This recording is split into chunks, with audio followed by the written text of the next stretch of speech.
want to make sure my face is on the re-edited version from now on. Guys. That's my only stipulation. Never ever gets old. Never gets old. Welcome everyone back for another fully loaded transfer show on Loaded Mag NUFC. The heat wave's back.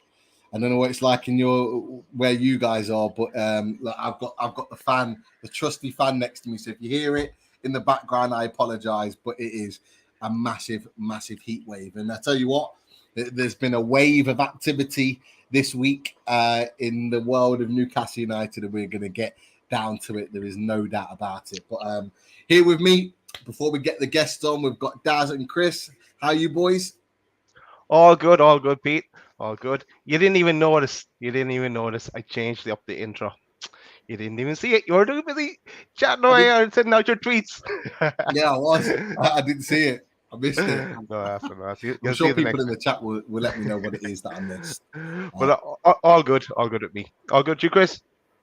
Yeah, good, mate. Yeah, all good. Just a tad on the hot side, but that's all I'll say. But yeah, no, all good, mate. All good, and looking forward to it. Do you know what it feels like? Feels like weeks and weeks and weeks since we've done a fully loaded transfer show. I don't know why, but I've been looking forward to tonight. It should be a good one. Maybe it's because there's been so much news of late and so many rumours. So what better way to have our guests on? Exactly. Happy birthday as well to Richie's daughter, Charlie. Richie is out partying tonight, and of course Martin's taking a bit of time off. But we miss you, lads. We'll see you soon. Definitely. I heard a rumour it was Martin's birthday today. I could be wrong, but I've wished him happy birthday in the WhatsApp group anyway. It is. Yeah. Oh, it's his birthday today. I thought when Daz came in with that, I thought he was going to come in with a big happy birthday to Mark, but he went to Richie's daughter. He's bypassed one of the loaded founding members. I totally missed that. Wow. Yeah, I'll have to say happy birthday. I know. I messaged him before the show. Was like, "Happy birthday, Mark." Oh, well, look, we'll hear about it if we don't. Yeah, we'll all get it now. He sent me a picture. He's currently organising and orchestrating a barbecue where he is enjoying some time away. So he is 100% enjoying his time and his birthday. So he'll be back very soon. Don't worry about that. But yeah, happy birthday to Mark. He's definitely having. I'm not going to say I hope you're having a good day. I know he is because I've spoken to him. Yeah, he won at laser tag as well. I think he wanted the world to know that. So yeah, he's still winning, Mark. But yeah, it is all good. But look, we're going to get down to it. Transfers, Newcastle United, lots to talk about, lots of questions. There's been a lot of questions on Twitter come our way on the tag Loaded Mag NUFC and also to us individually. So we will get some of those questions answered tonight. But who better to answer those questions and to be part of the discussion than the main man making his return, Jordan Cronin? Evening, lads. How you doing? Welcome back, Jordan. All good, my man. Pete, can I just compliment you on your intro there, linking the weather to Newcastle United transfer business was very impressive. So thumbs up from me for that. Yeah, it's just a case of learning in the game. We've been doing it a year, haven't we, on Loaded? So you just tend to pick things up. You should be a journalist. That's what you should be. Being a journalist. Hey, look, I'll be honest. I think you've worked this in perfectly because there's only room for one journalist in our family, and he's coming on right now. So welcome in Lee Davey. Welcome, Lee. Hey, welcome how you doing, guys? Nice to see you again. Thanks for having me on. Pleasure as always. And as I said, there's only room for one journalist in our family, and he is that, no doubt about it. And I'm sure there'll be plenty of questions coming your way, Jordan and Lee, over the course of the show. But interestingly, I want to start with something right at the top. There was a question right at the top, and I've already started from Tom Dixon. So I'm just going to like magic. Daz is on it already. Tom Dixon's asked the question: Newcastle have been quiet this week. Do we expect a few more signings in through the door soon? Now, before you answer that, and I'll come to you first, Jordan, on your opinion on this, is because this has been the topic of conversation this week. I think Newcastle fans, there are some sections of the fan base that are panicking because there hasn't been any movement since Sven Botman moved and joined Newcastle a number of weeks ago. Season's already up and running. What are your thoughts on that, Jordan? Do we expect any more signings coming through the door, and do we link that with it being sort of a quiet week in the world of Newcastle? Yeah, I suppose if you want to say quiet week in terms of incomings, I think we've had probably about a month of quiet weeks since we last saw Sven Botman. So, to answer the question, there's 3 weeks left of the transfer window remaining. So Newcastle will sign someone, whether it's after Brighton or towards the end of the transfer window. It'll definitely happen. Just got to be a little bit more patient. I understand that fans have become a little bit frustrated because Newcastle had such a great start of the transfer window where they obviously signed Matt Targett, Nick Pope, Sven Botman, and it's sort of quieted down since then. But getting attacking players in has proved difficult. If fans would have seen how hearing from Eddie Howe in terms of the inflated price tags that Newcastle have faced this summer, they've been quiet for a lot of players, and the money's just been ridiculous. So, and Eddie Howe, although I mentioned a few weeks on the show, and a few people in the comments didn't like it, but the financial fair play aspect as well. Look, us as journalists are being briefed by Eddie Howe and the club that the club is under financial restrictions. So, look, you can compare to Everton, you can compare it to Man City or whatever, but look, this is what we're being told by the club, and I think in terms of the financial restrictions and financial fair play, I think because Newcastle's takeover was so controversial, if you like, and the way it came about, that Newcastle probably are under a little bit more scrutiny than any other club before after a takeover. It's almost like there probably is people within the Premier League or elsewhere waiting for Newcastle to slip up, if you like, so they can maybe punish them. So look, Newcastle are playing it well, are playing it right in terms of the financial aspect, and will only do deals at prices they believe. So it's been. I can understand fans' frustrations, but it's coming. I fully trust Eddie Howe. I fully trust the people in charge of Newcastle United to strengthen that squad before the end of the transfer window. How many it'll be, I think it'll at least be one, and obviously that'll be an attacking player. But I think Eddie Howe said it himself that he ideally like 2 players to come in. So just watch this space to see it is going to be a busy end, and Newcastle will end this transfer window stronger than what they started, and they will have better attacking players to hopefully push this club on into maybe a top 10 finish or even higher. Love the positivity at the end there, Jordan. I think that's what all Newcastle fans wanted to hear. But look, there is a little bit of realism there. And look, Chris, I'll come to you. There has been the talk of FFP. Eddie Howe's talked about it again. We've had numerous people talk about FFP. Jordan as well has just said his piece on there. In your opinion, do you think it's down to the fact that we haven't got the revenue coming in as one of the key reasons why, or is it just just Newcastle United just as a club playing it smart? I think it's a combination of the both, Pete. I think we're keeping our powder dry. I think it's, well, I say this is common knowledge, not like I'm some FFP expert, and I'm not. I listen to the experts, and from what I've gathered, it's we could spend up to 600 million over the next 3 years. But why jump in, spend all the money, and then in 18 months' time, say we end up with a dud, or say there's players we want to move on, or we're in a better position in terms of as we are as a club, or in terms of the league, where we will be able to attract better players. But if we just, I'm going to use this expression, and apologies to anyone, but if we just blow our load straight away, then 18 months, 2 years down the line, we could look and go, oh, we've got the possibility of signing these top level play. Yeah, thanks, Daz. We've got the possibility of signing these top level players, but we haven't got the funds because we've got to be careful of the FFP. So I think as a fan base, and certainly the management and even the owners, I think they all acknowledge that this is a slow and steady build. And also, we don't want to go out there, say we get quoted, I don't know, 40 million for the player, and then we come back and go, we'll offer 30 million or stuff. We're trying to get decent bargains. Obviously, we've seen it with Sven Botman. We pursued him. He was our top target. We went out there and we got him. I think there will be exceptions to the rule. However, as I'm sure we'll talk about further down the line, we've still got is it just under 3 weeks to go with the transfer window? 21 Now, days, yeah, I think. Yeah, like and I could be wrong. I said this to you lads last night, didn't I, Pete? On the on our WhatsApp group, I said, for me, it wouldn't surprise me at all if we had verbal agreements with a few different players or a few different clubs, should I say, where we go, okay, well, we've negotiated, that's the price. We'll come back to you. We'll let you know. Because why go out and get a player when in 2 weeks' time, with a week to go in the transfer window, things move. It's like a big game of chess. Things move. Different players become available. Different options become available. And let's be honest, we've started the season with the squad we've got. Eddie Howe said that he's happy with the squad we've got. Do we want to make additions? Yeah, of course we do. But I would much rather us show a little bit of patience and wait towards the end of the transfer window to get, say, target number 3, than now go out and get, say, target number 7. And then we end up kicking ourselves going, oh, target number 3 was available, but we just needed to wait, or we just needed to haggle a bit more, or just bide our time a little bit more. So I feel like, to answer your question in terms of FFP, I feel like we're just playing, a steady game. We finished 11th last season.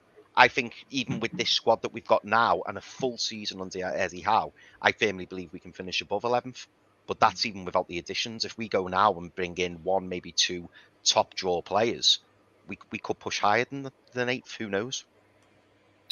Interesting. Daz, I'll come to you with this one because obviously we did have the chat, myself and Chris, last night in the WhatsApp group about this, and it's an interesting perspective to be in, and I don't feel too dissimilar to Chris in that. Do you feel Newcastle could well be looking at these players and going, right, I know how much you're going to cost, and how much you're going to cost, and how much you're going to cost. Let's weigh it up, and then towards the end of the window, go, right, there's your money. Well, do you think that's a good way of doing business, or are you like some of the fan base where you just want it now? You want it now, this second. Oh, well, everybody wants it now. Everyone wanted it at the start of the transfer window. It would have been boring for the rest of it had it all happened all in one go. But no, I think you're right. Like it does look like they've gone around. They've done a bit of their homework. They're getting the prices. Like even though the price they write down on paper first, that they think a player is, it's when they go to the club, they find out it's either a bit higher, right on the money, or just outrageous, and just rule that one out.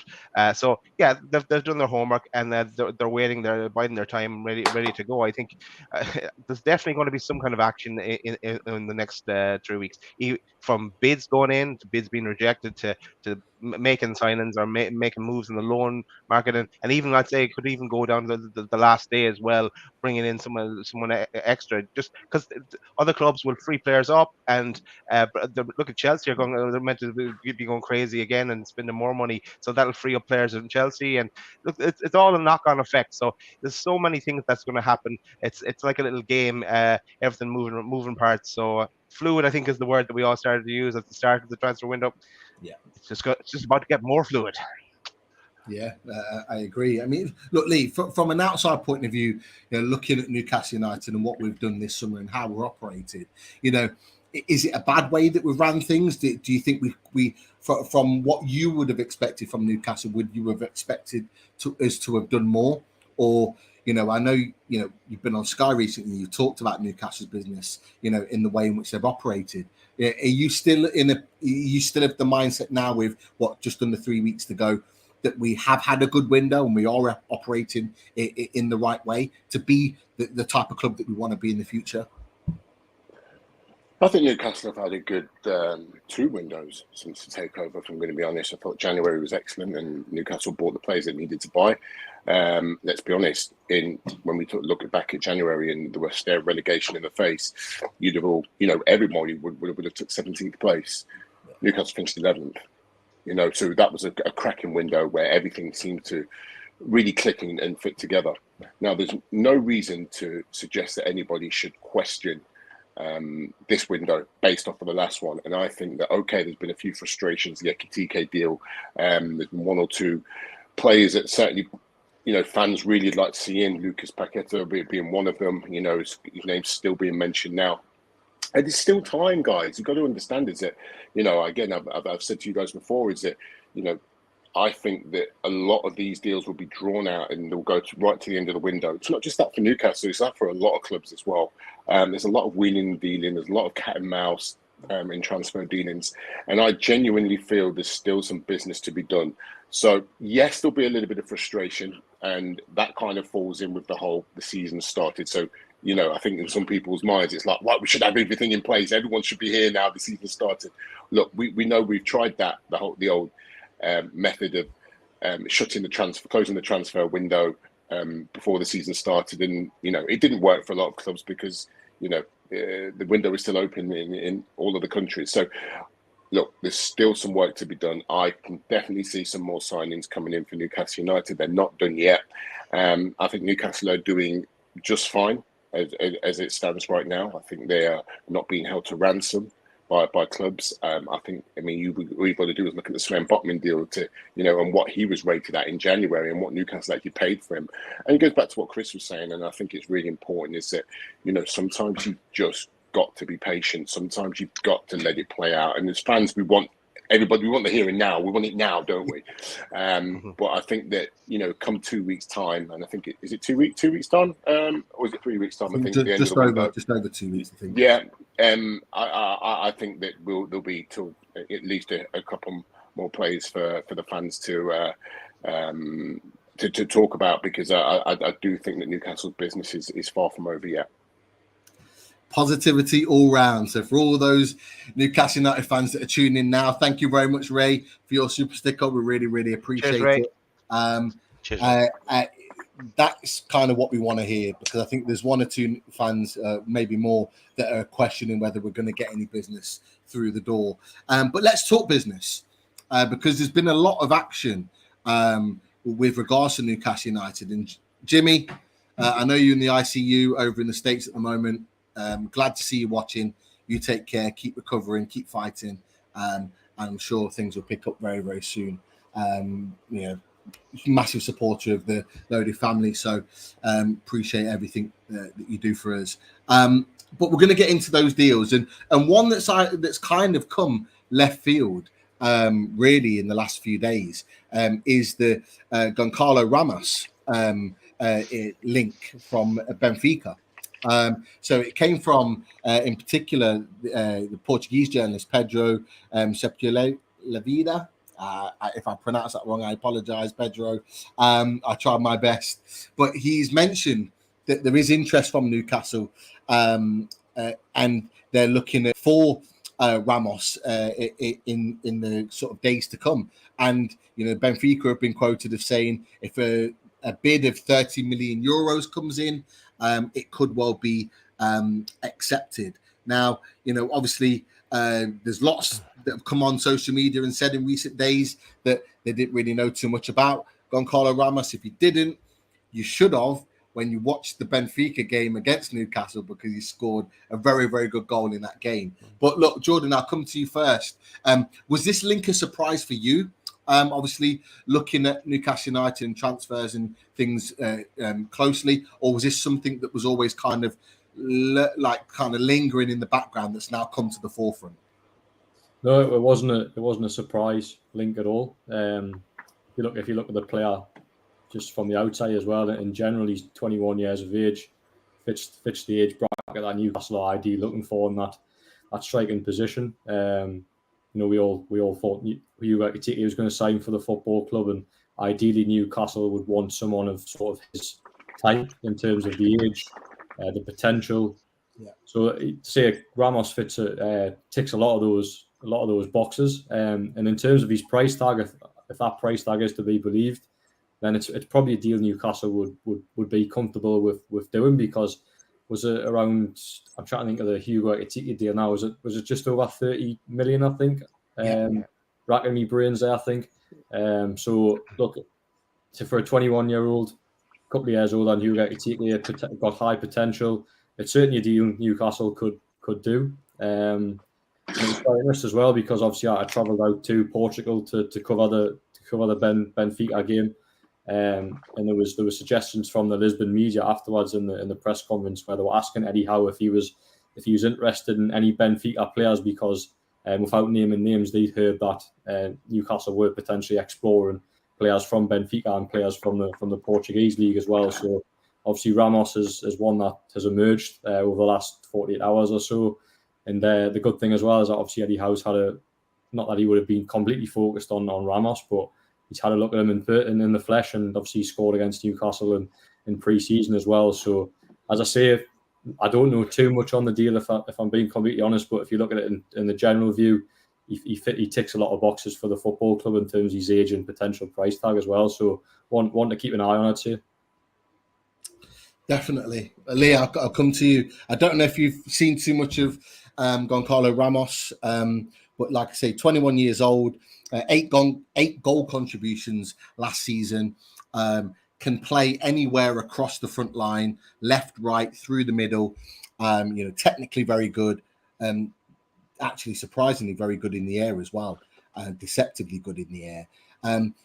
We talked about on this show, and you've talked about a lot of times about the Hugo Ekitike mould in what Newcastle United wanted. Does that sound like the blueprint that Eddie Howe would be looking for? Yeah, I think so. I think that there's a specific type of player with specific credentials that Newcastle are clearly going to be looking at when you look at some of the players that they've been linked with, who Eddie Howe's brought in already to the club in attacking positions.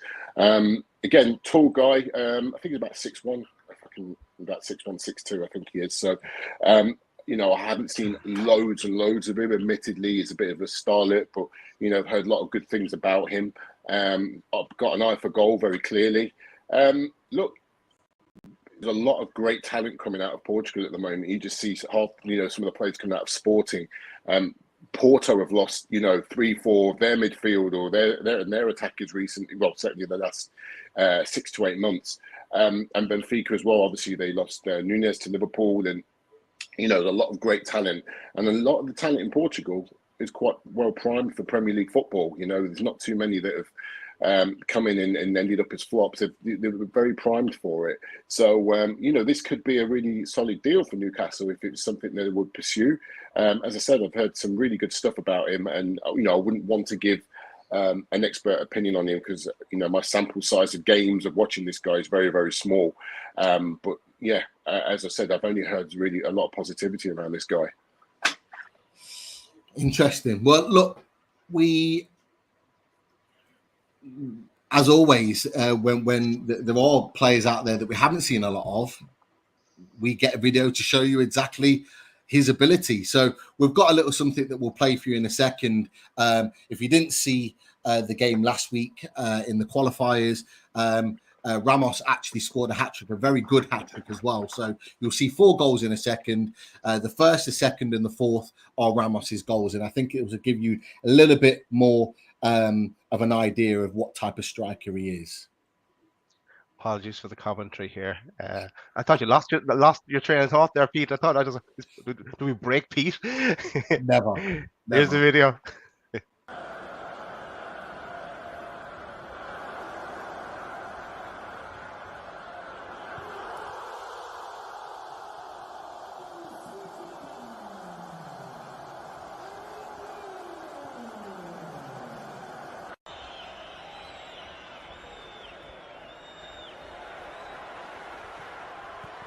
Hi guys, welcome back to the channel. In a match between Midfield and Benfica, on 2nd of August, Benfica emerged victorious with a 4-1 victory over Midfield. The match took place at the Benfica Stadium in Lisbon, and G. Ramos scored a superb hat-trick in the match. This was the qualifying round of a UEFA Champions League match. Now we will wait and see who will Benfica play in the next round of Champions League. Thank you very much for watching. See you next time. Love the commentary in there. Thank you for Live Goal for allowing us to play that video. But yeah, you can see his qualities. He is a predator in the box, and I think anyone that knows him and Pedro, who actually brought the deal to Sky Sports and kind of brought it out into the open. Thank you, Stuart, for your super sticker. Actually, he talked about Ramos being a predator in the box, and you can see it there, good in the air, good on the ground as well. You can see from his third goal, the fourth goal that we saw in the video, the little turn in the box, shimmying right to left, and then putting it through the keeper's legs. He's got everything that you would want as a striker. Now, the one thing I'll come to you, Chris, about it is that, you know, some of the strikers that we've been looking at are, for one, expensive, but two, are going to be wanting and demanding first team football. Okay, now it's very, very clear that as long as he stays fit, Callum Wilson is the man. But if we're looking to sign someone like Goncalo Ramos, who can play anywhere across the middle, but be that replacement for Callum Wilson, surely he's not a bad replacement. No, not at all. No, I mean it was nice seeing those highlights, Pete, because you know, like you said before, I haven't seen all that much of Ramos. Obviously, you saw him in the friendly, where he was. You know, he did stand out. He was impressive. Well, I call it a friendly. It was the Eusebio Cup, wasn't it? So we nearly won a cup, but didn't quite happen. But no, you know, he's the kind of pedigree of player we should be looking at. I mean, we'd be very fortunate to get him, to be fair, wouldn't we? Because he's playing at Benfica, and I think we spoke about him the other night, saying that, you know, he's got Champions League experience, he's got Europa League experience, he's gone through the ranks for his national side, you know, from like under 15s all the way up. He's 21 years of age. He's probably the type of player, well, I'd like to think anyway, who wouldn't necessarily demand first team football. So for me, you know, he's the kind of player who's a fantastic understudy for Callum Wilson. But, you know, in a year, 18 months, he's going to be knocking on the door saying, come on, I need to start. But that's the kind of player that you need to bring in, because the trouble is, you know, I'll use Dominic Calvert-Lewin as a prime example. If we spend 40, 50, 60 million on Dominic Calvert-Lewin, he's going to expect to start every week. And then you've then got a bit of a decision to make. And for me, and I'm sure you all know this anyway, you know, Callum Wilson is a superior player to Dominic Calvert-Lewin, in my opinion, anyway. So he's not somebody who, you know, I'd be looking to bring in. But I feel like, you know, Ramos kind of falls into the Ekatike bracket, where, you know, he'll come in, he'll want to learn his trade, he'll want to get used to the country, he'll want to settle. So I think it's an exciting prospect. The only question mark I've got around it, and I don't mean to pour cold water or anything, and maybe Jordan and Lee might be able to, you know, expand on it a touch more or give their opinion. But my only concern is, obviously, they've just lost Darwin Núñez, and I'm thinking this guy looks like the next one in line. So are they necessarily gonna lose him as well? Because then that's what, over 150 million's worth of talent, two top strikers that they're potentially going to lose and then have to replace. Yeah, it's a good point. It's a good point. Yeah, but I don't know what Benfica are like in terms of selling. Maybe they are a club that would maybe look to cash in and sort of, you know, grow players from the academy, etc., or buy players from cheap elsewhere and then sell them on. Possibly, I'm not sure on Benfica's transfer strategy, to be honest, but. Yeah, it's a good point, but just from being in Benfica last month, I just remember them having quite a few options in terms of attacking options off the bench as well. So maybe they've got strength and depth, but that's without knowing Benfica's squad on the top of my head. But yeah, the Darwin Núñez deal is a very good point. Obviously, they made very good money off him. So do they look to maybe keep Ramos for another year or so or whatever, and then sell him for maybe, you know, double or 20 million next year? We don't know, but as I say, from what I've heard, is that obviously is a player that is fits exactly what Newcastle are looking for in terms of a young attacking player. So it's just one to watch. Yeah, just wait and see what happens with it.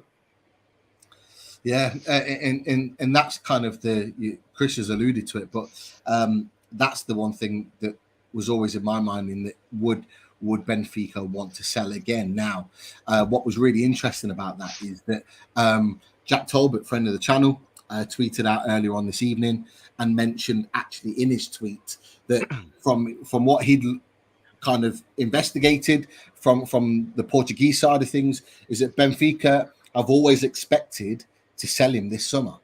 However, they had in mind that he was always going to go to Wolves.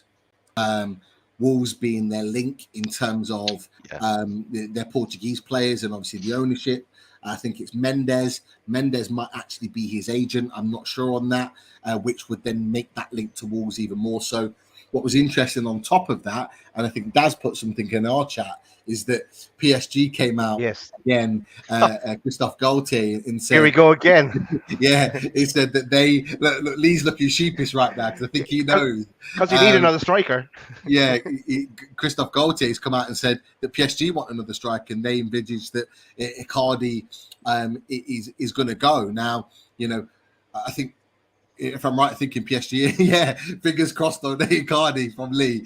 And I think PSG have been trying to get rid of him for quite a while now. But you know, from that point of view, Daz, is that something that we need to be worried about in terms of another team coming in and stealing that deal, particularly for the price and for the ability that we've all discussed? Yeah, for sure. It's always something we're going to have to be worried about because we're not at that level yet that we're an automatic choice for a player. Especially, he looks from the video clip, it sounds like he's going to be in the Champions League if he stays in Benfica. So is he going to want to drop? I'm going to use the word drop down and not have any European football, but with the promise that is to come in the future. And yeah, just on the player himself, he seems to be in the mold of Hugo Ekitike, to some degree. And even when you put him into transfer market, this shows you similar players, and up pops Hugo in that bracket. So it's kind of funny. It's just like for like. It's like they just did a search engine and used the second one in the database that they found. But no. Yeah, but yeah, it's always going to be a worry, Pete. And you know what? I just want to do one shout out here because Mikey has put this in twice, so we want to give Mikey a shout out, and a special shout out to Freddie, his newborn Freddie, who was born yesterday, and is a new member to the Loaded family. So and he got a shout out from Alan Shearer, so of course he gets one from the Loaded as well. So welcome, and thanks, Mikey, for alerting us to Freddie's arrival. Twice. Congratulations, Mikey. Thank you for tuning in. And another one to the Loaded family, that is for sure. Lee, I'll come back to you. Surely PSG don't need another striker. Surely they're not going to be interested in Ramos and ruin our fun twice in one summer.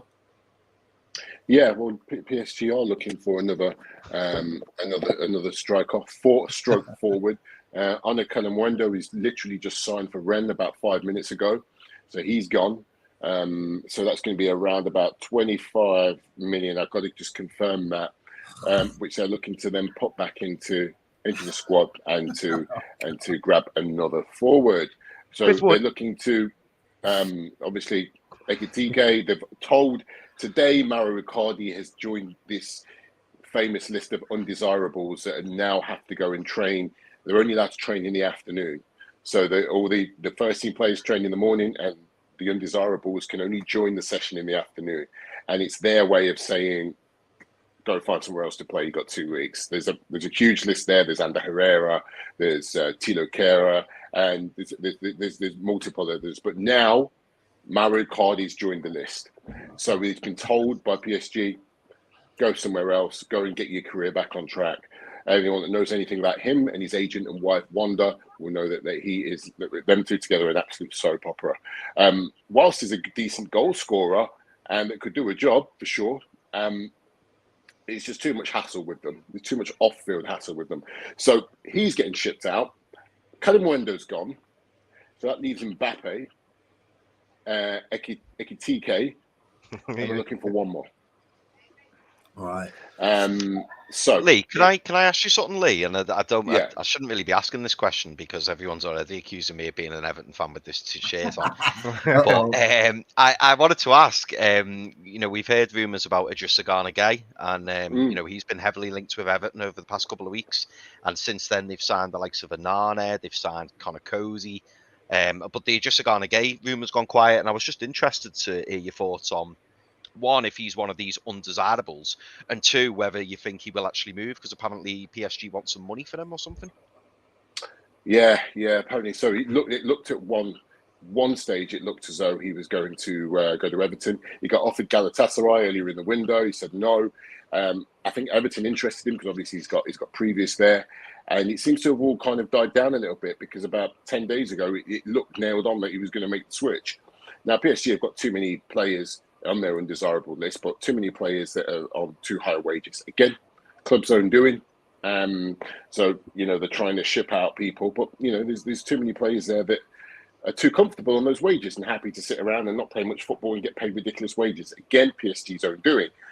I don't know how Idrissa Gana Gueye is going to fall, because if you've kind of got your team, you've got your squad, and then you've got your undesirables there, Idrissa Gana Gueye kind of sits somewhere in the middle. What PSG would kind of be okay with him going. I think some of this has been triggered different reasons. I think his age. I think that PSG are going in a different direction. But I also don't think the situation with, I don't know if you guys are aware, the back end of last season, they did the, like we do the Rainbow Laces weekend. He didn't play again. I won't go too much into it, but he did, anyone doesn't know about it, go Google it. But anyway, he's didn't want to kind of participate in that. And yes, I think some of his exit, or kind of building up to his exit, may have been triggered from that. How people view that with a country that's owned by a club that's owned by Qatar, take what you want from that. But anyway, that's a completely different thing altogether. But look, I think he could go, Chris, to be honest with you. I think, if there's a late deal, it's possible. But it depends if Everton are looking elsewhere, which I've heard that they are. Actually, they've got one or two other targets lined up for that midfield slot. So we'll see how it goes. But if he stays, he stays. I think he's got another year left on his contract anyway. So worst case scenario, he'll be out the door next summer, because it obviously won't be extended.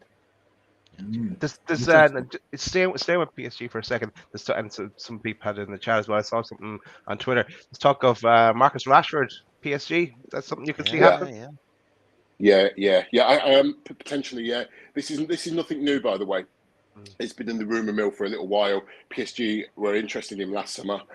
Nothing came of that. But there is certainly potentially something there. PSG have been interested in him for a while. We know that he's obviously haunted PSG in the past in Champions League ties. We know that.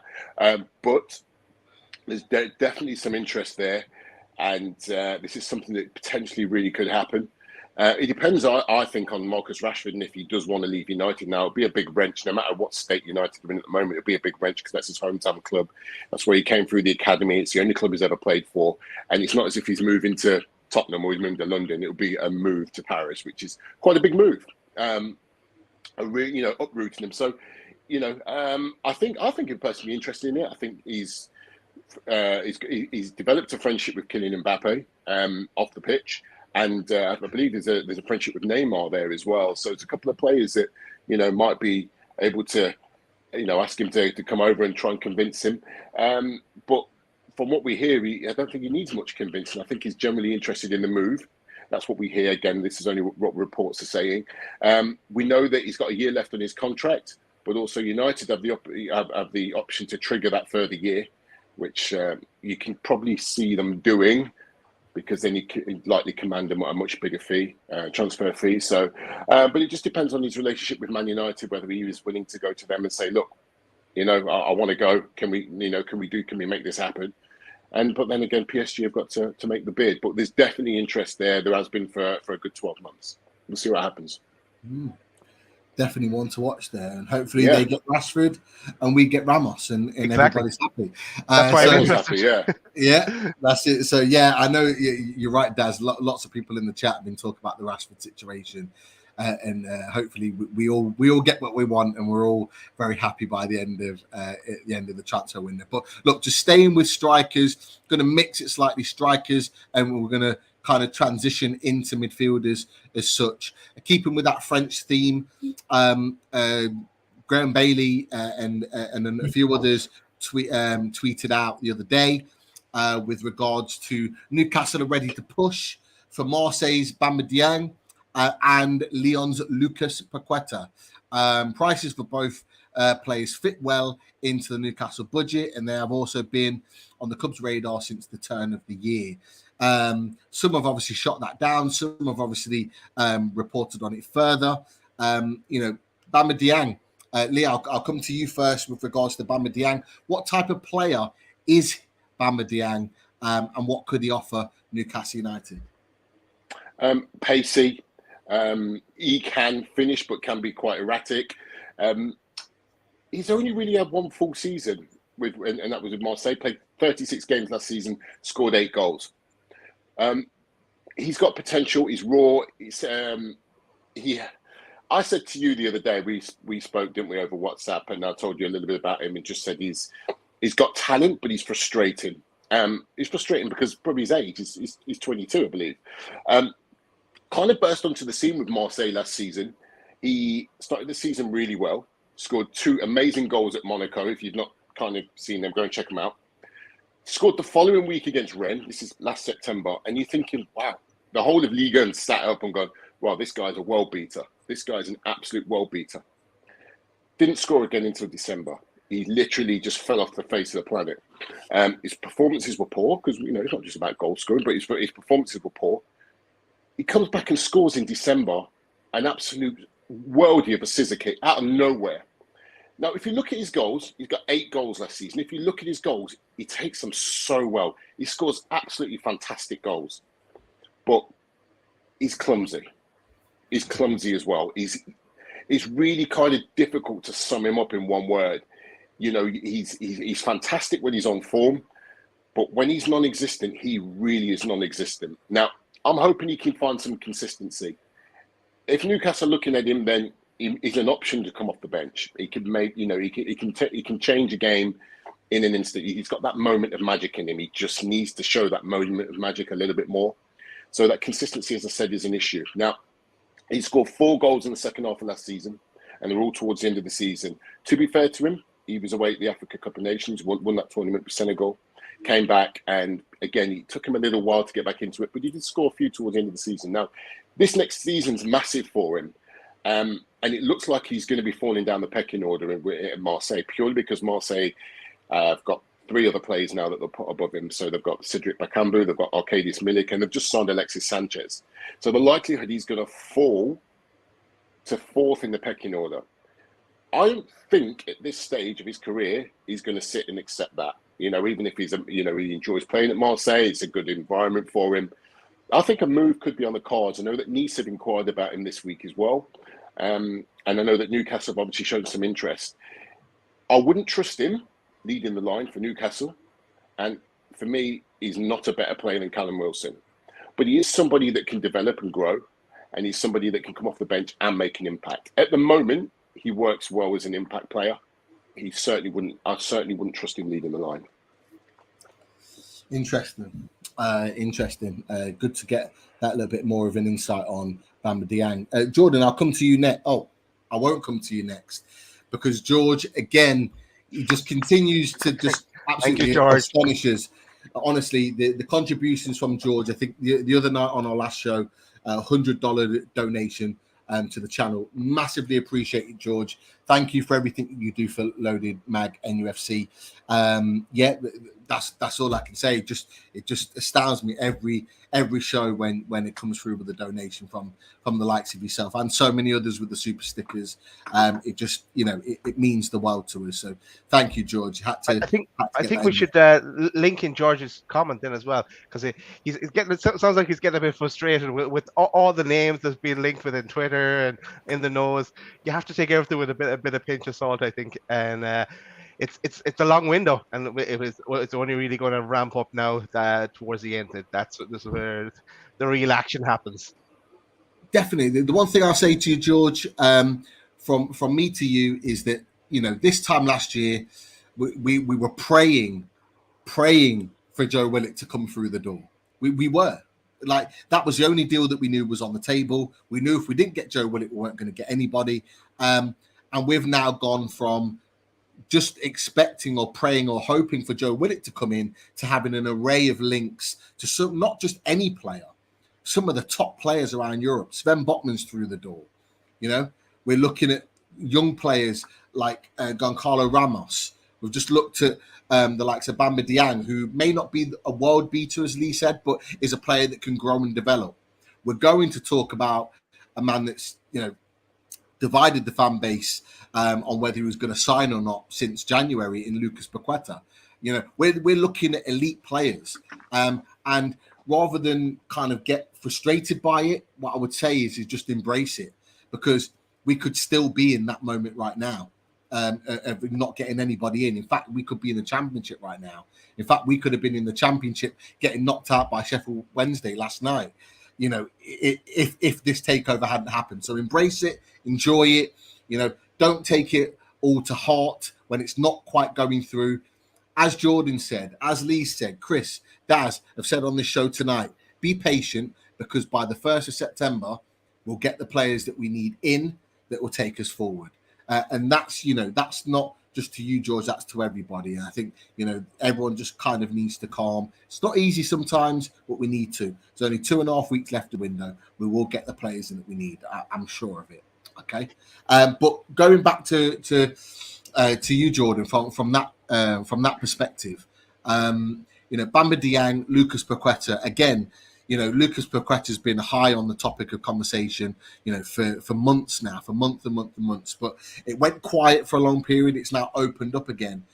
You know, from your perspective, do you see Lucas Paqueta with 2.5 weeks left in the window is still a viable option, or do you think it's just generated interest because the fan base wants him so much? Yeah, so what I would say about Lucas Paqueta, and this link, it's given me a headache, to be honest, because it's every, it's quite regular. You're right, it has gone quiet, but it just seems to be a name that constantly emerges. Now,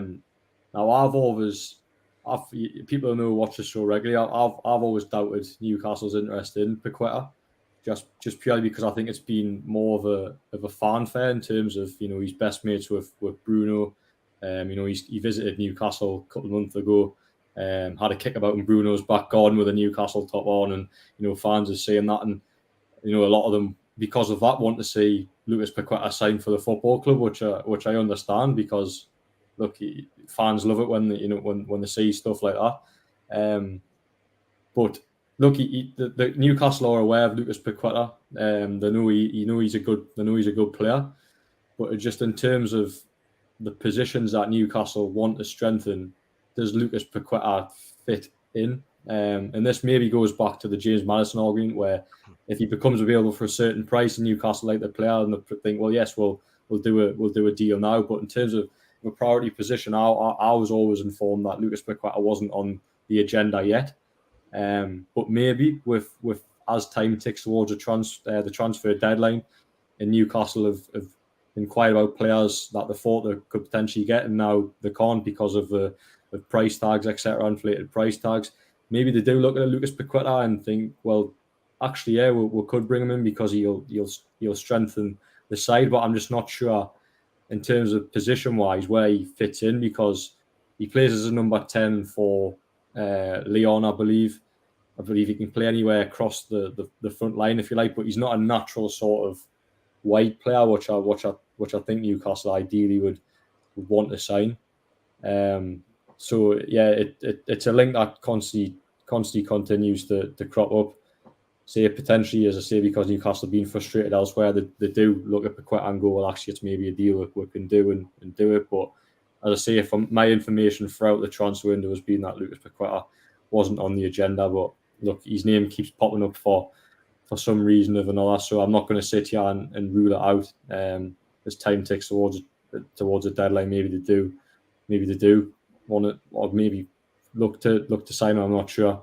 But yeah, it's as you can probably tell, it is giving me a headache, because I see my information has always been, look, he's not on the agenda, but it constantly crops up.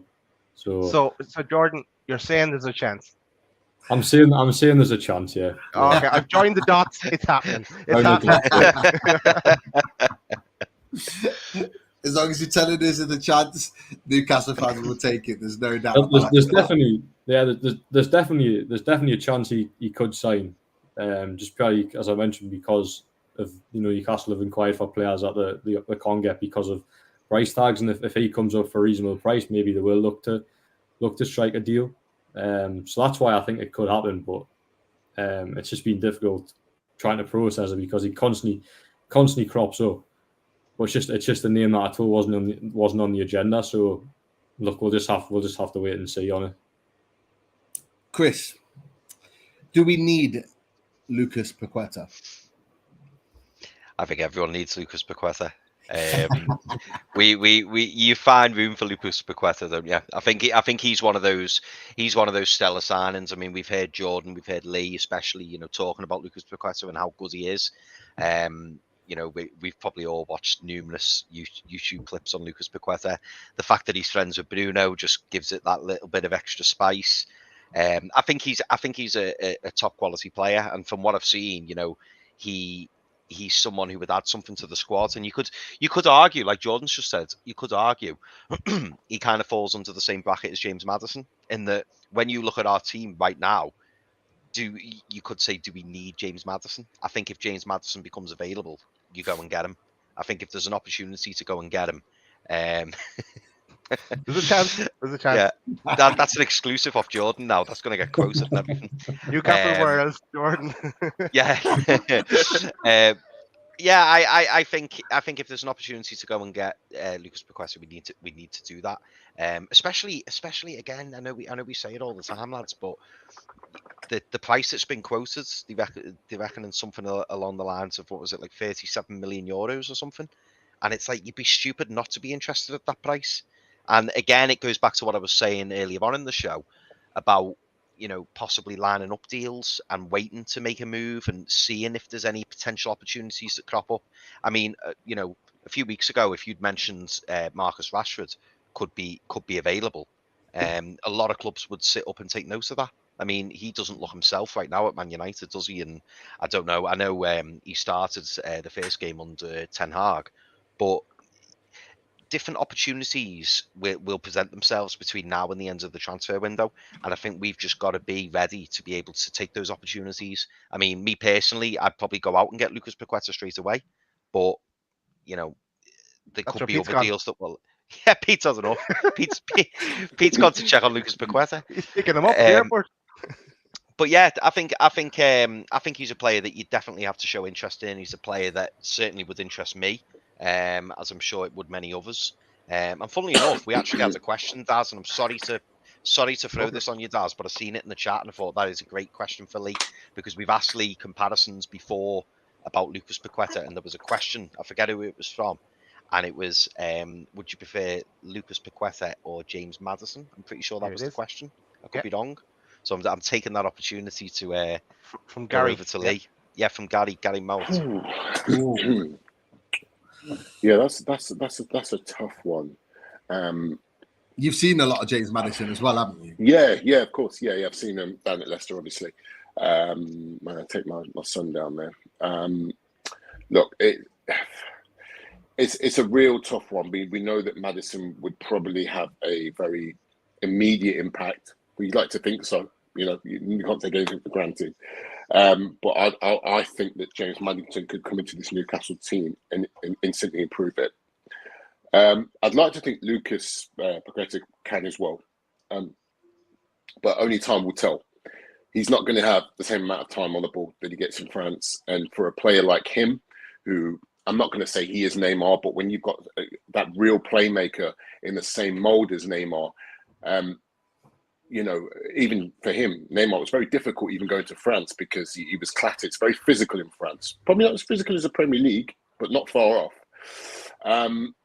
So, that was always an issue. I think that he would have to deal with the physical side of it. He won't get that same time. He won't get the time that he gets to almost, make these fantastic plays and create chances the way he does. It will be a lot different for him.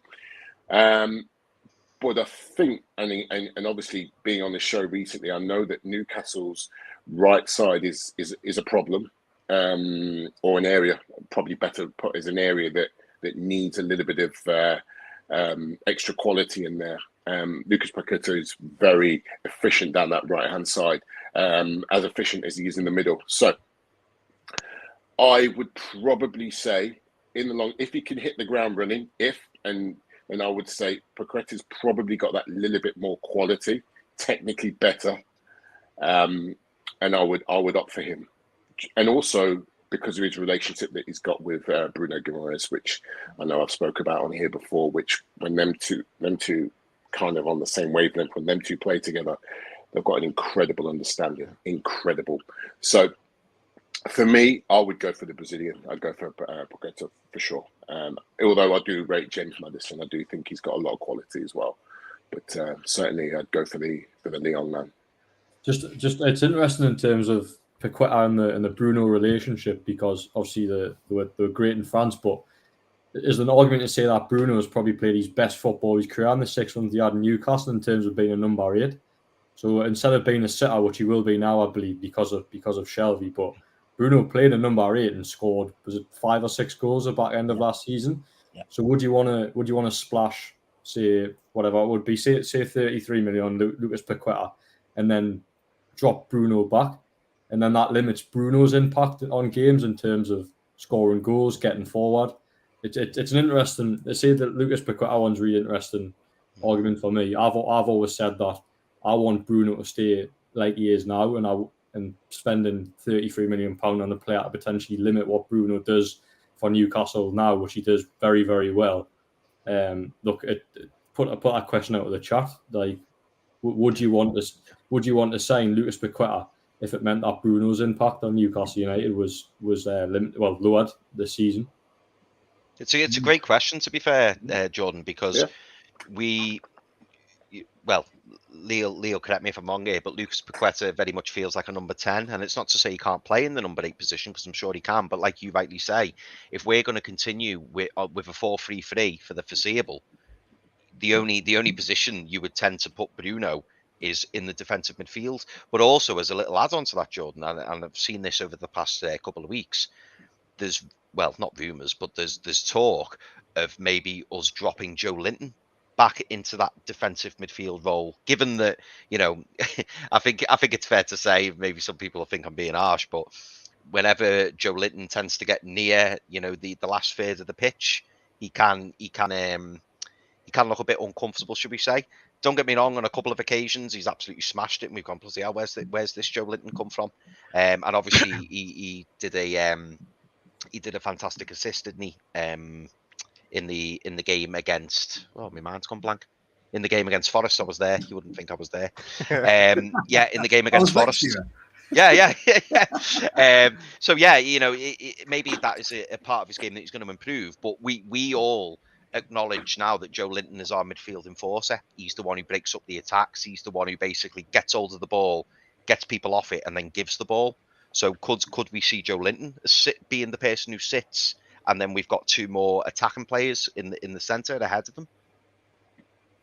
Yeah, possibly. I've never thought as Joe Linton as a sitter, to be honest. But look, there's no reason why Joe Linton couldn't play in that role, because he's such a unique player. Joe Linton, we've seen that since he switched this midfield role, and he played that sort of deeper role maybe when Newcastle went down to 10 men against Norwich, and I think Joe Linton started in like a number 10 position that day, but dropped deeper and was sort of a defensive midfielder that day, and was absolutely outstanding.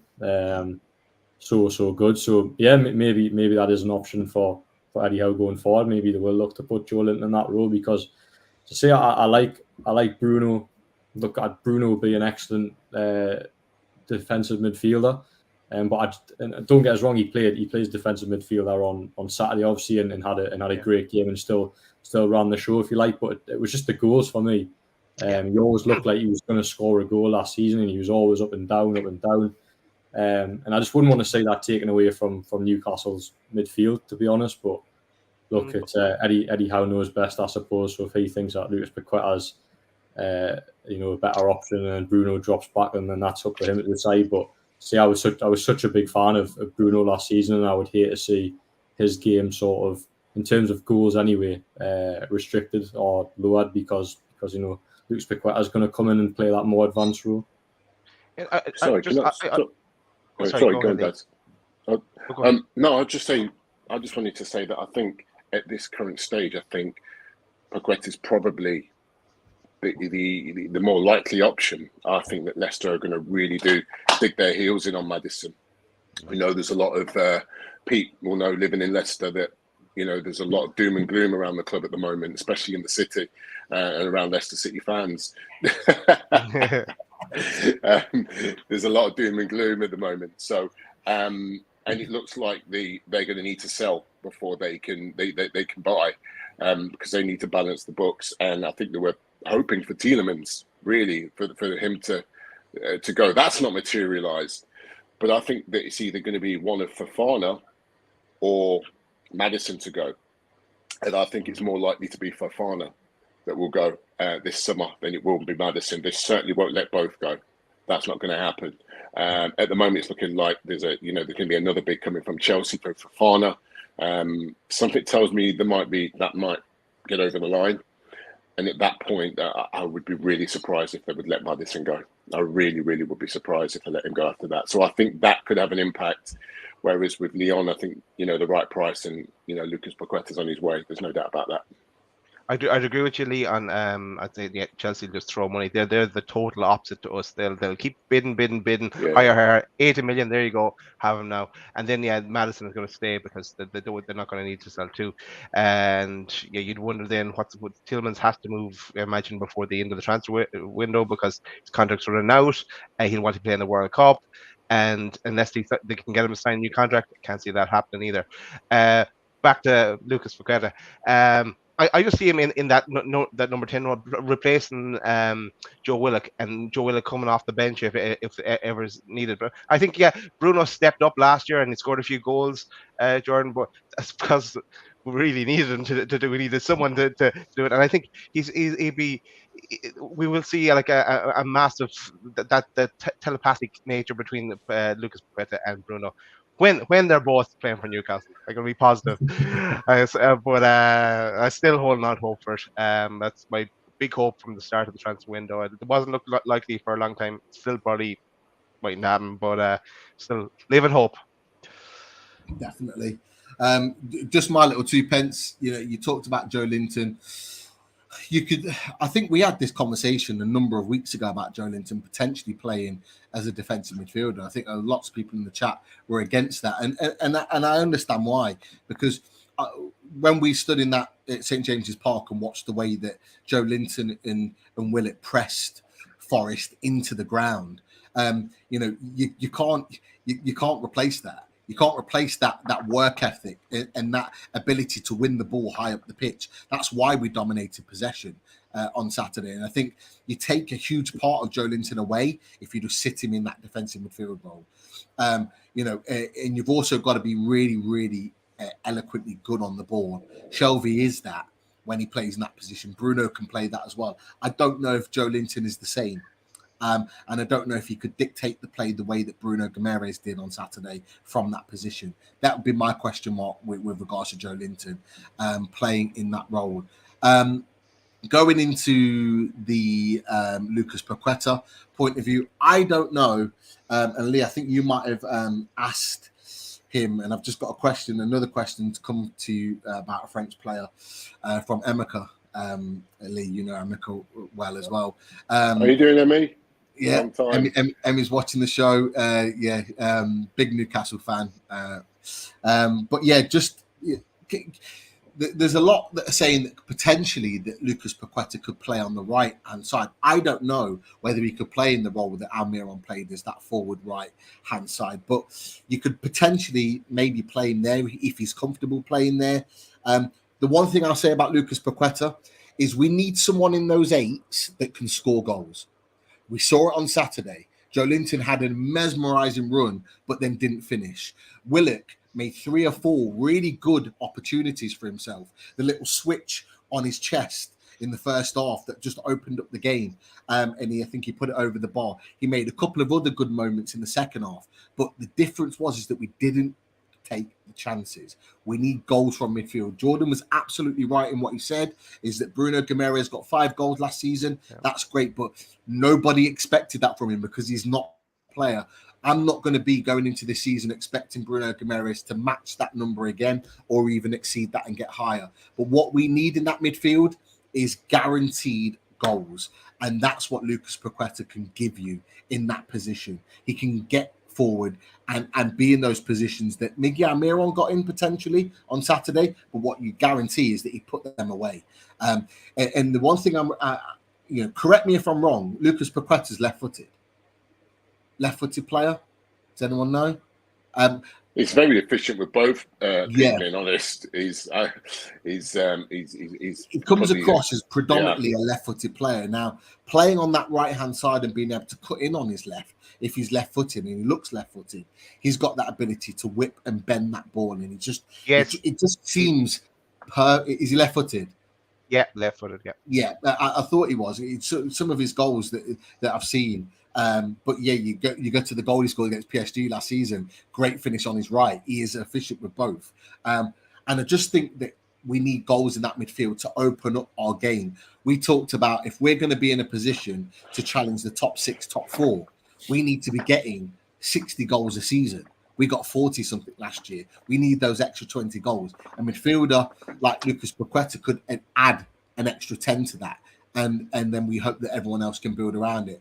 The other thing that I'll come to, and look, we were going to come to this anyway, and we'll move on to this because you guys have already touched on it already, is that James Maddison, you guys have touched on it already. You've talked about the fee. He can also score goals, 18 goals last season, a high number of assists as well, into the 20s in terms of goal contributions. He can give you that. At 110%. Now, what was really interesting, and I haven't got a picture of this, but actually it came in the Chronicle today, but it was also talked about in the Leicester Mercury from a Leicester perspective. And actually what was said today, and I'll read it out to you, that Roger said in his press conference, the club need to move some players on, and then we will see what that releases. We have no guarantees at this stage. He also changed his stance from players are not for sale to we don't intend to sell players. So he's already changed his stance. He's already dropped down a level from his last conference and his last talk that said not for sale under any circumstances to we don't intend to sell players. So he's already dropping that down. And you've talked about it and you've alluded to the fact that they need to sell players and you think that players will leave. You know, I wouldn't be surprised if Maddison and Fofana goes, if I'm honest with you. And I'm not saying Newcastle will be the team to buy him.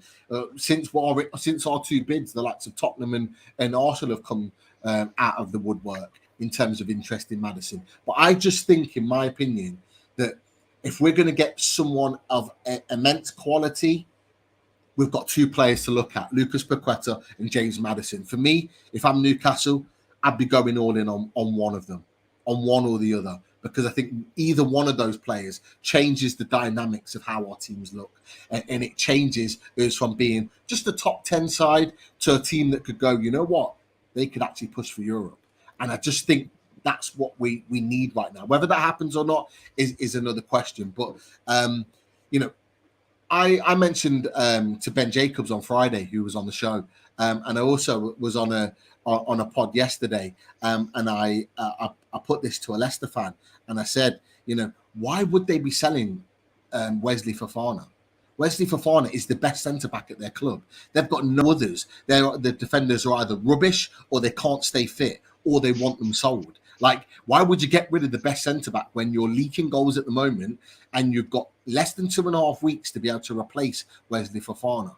And the one thing I've said is you're not going to get another Wesley Fofana again because the likes of Aston Villa and Newcastle United are buying the top young talent that's around now. Leicester haven't got free rein on them anymore like they had before, like when they got James Maddison, when they got Wesley Fofana, James Justin, Castana, and lots of other players. Newcastle are going to be sniffing in that market now. Aston Villa are as well. So for me, selling Wesley Fofana is mad to me. I don't know what you think about that. No, can I just come in on that? I think Leicester would have, in their minds, they would have known all along that they were probably going to get 1 more year out of him. He's an incredible talent. He's not going to be staying at Leicester in the long term. Yes, he signed a 5-year deal, but I think that was more than anything to safeguard Leicester in terms of, you know, a transfer fee going forward. So that was good business from Leicester. However, I don't think they expected a bid to come in from him, a serious bid to come in from him this summer. I think they would have looked and said, right, we'll probably get one more year out of him, 18 months maybe, but then we can be in control, command a high transfer fee, and then we move on. That's the way Leicester have to operate. Look back at Leicester, what they've had. Leicester have sold all their best top players. Kante, Mahrez, there's endless others that they've sold. Chilwell, another one. So they've sold a lot of players. They have to. That's the way in which they have to operate. So yes, they didn't want to sell him, but they have to. Now, what Leicester are doing is saying, right, we don't want to sell him. We don't want to move him on. But if it is going to happen, then we have to bring that forward, because all of a sudden he's gone from saying in March, really, happy to sign a 5-year contract at Leicester, really happy to be here, to, he's changing his Instagram profiles and he wants to leave all of a sudden, and he's unhappy because Leicester have turned down a bid. So as you know, football changes very, very quickly. Players' behaviours change very, very quickly. So Leicester are doing everything in their power to keep him. If they can't keep him, get a bigger transfer fee as possible. I think what Leicester need is players that are on board, and if he doesn't get his own way, then it's going to upset the harmony. I think within that, we all know how this works with players now. We all know how this works. There's so much power that they have. I think that's what I would say on that one. I think that's why, I think there's an acceptance that he's going to want to go, and if he does go, get as much money as he can for him.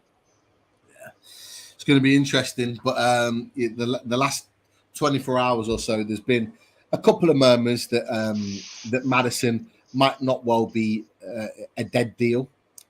It could go back to the point that Chris made quite rightly, in that we're just sizing up what it needs to get the deal done for certain players, and it could be in the last couple of weeks that we come back to it.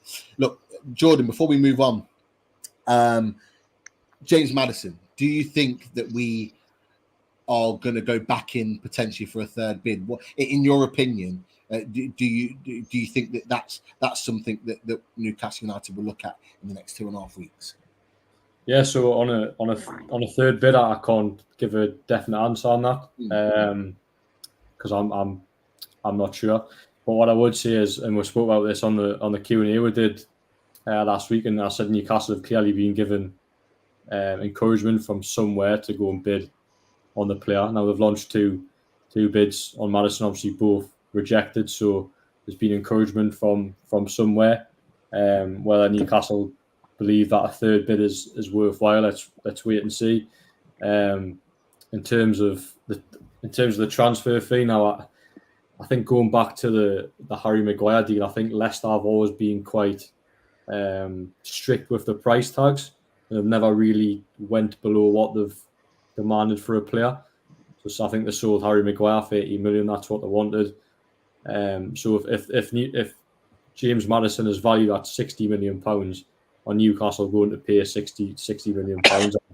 I'm not too sure. So there might have to be some leeway on the transfer fee on both sides for it potentially happen. But look, Newcastle might test the water again and try a third bid. And then Brendan Rodgers' comments are interesting, because as you mentioned there, Petey did say last week that neither players were for sale, and now the stance has changed where actually we may have to sell a player or whatever. So it's very much open. We'll just have to wait and see if a third bid does arrive, and whether Leicester will potentially change the stance on what's been a reported £60 million price tag, which is not a deal I think Newcastle would do. If they were to sign Maddison, I think the fee would have to come down from that.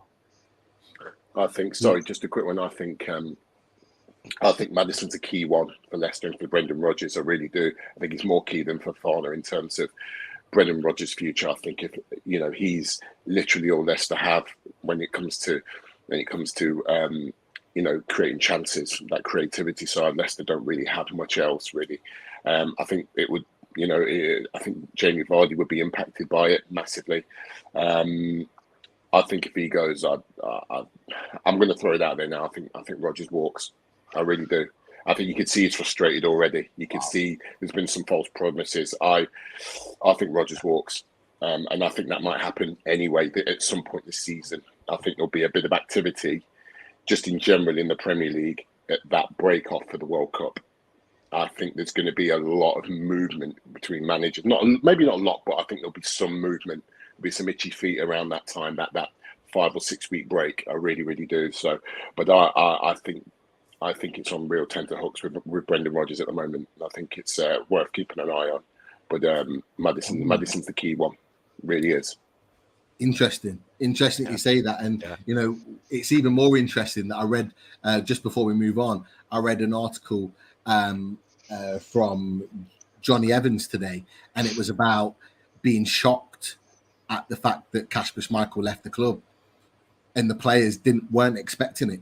Nobody expected it, and actually, when they were saying goodbye, it was he said everyone was in shock. Even Kasper Schmeichel was in shock, which tells me that things aren't all that is being made to see in terms of what we see outside and what's being said outside to what's happening inside. So it's definitely something to watch there. And Brendan Rodgers, he had the chance to come to Newcastle last season. He said no. That was your chance, my friend. We've got Eddie Howe, and we're very, very happy. That's all I'm going to say on that as well. Just to add, Pete, on what you were saying, I think Lee makes a great point, because it does beg the question, doesn't it? Because we've seen, especially in the last week and a half, 2 weeks, we've seen a lot of like cryptic messages from Brendan Rodgers, haven't we? We've seen that he's frustrated. He's not actually physically come out and said, I'm not happy, but he's kind of alluded to the fact that things aren't so well behind the scenes.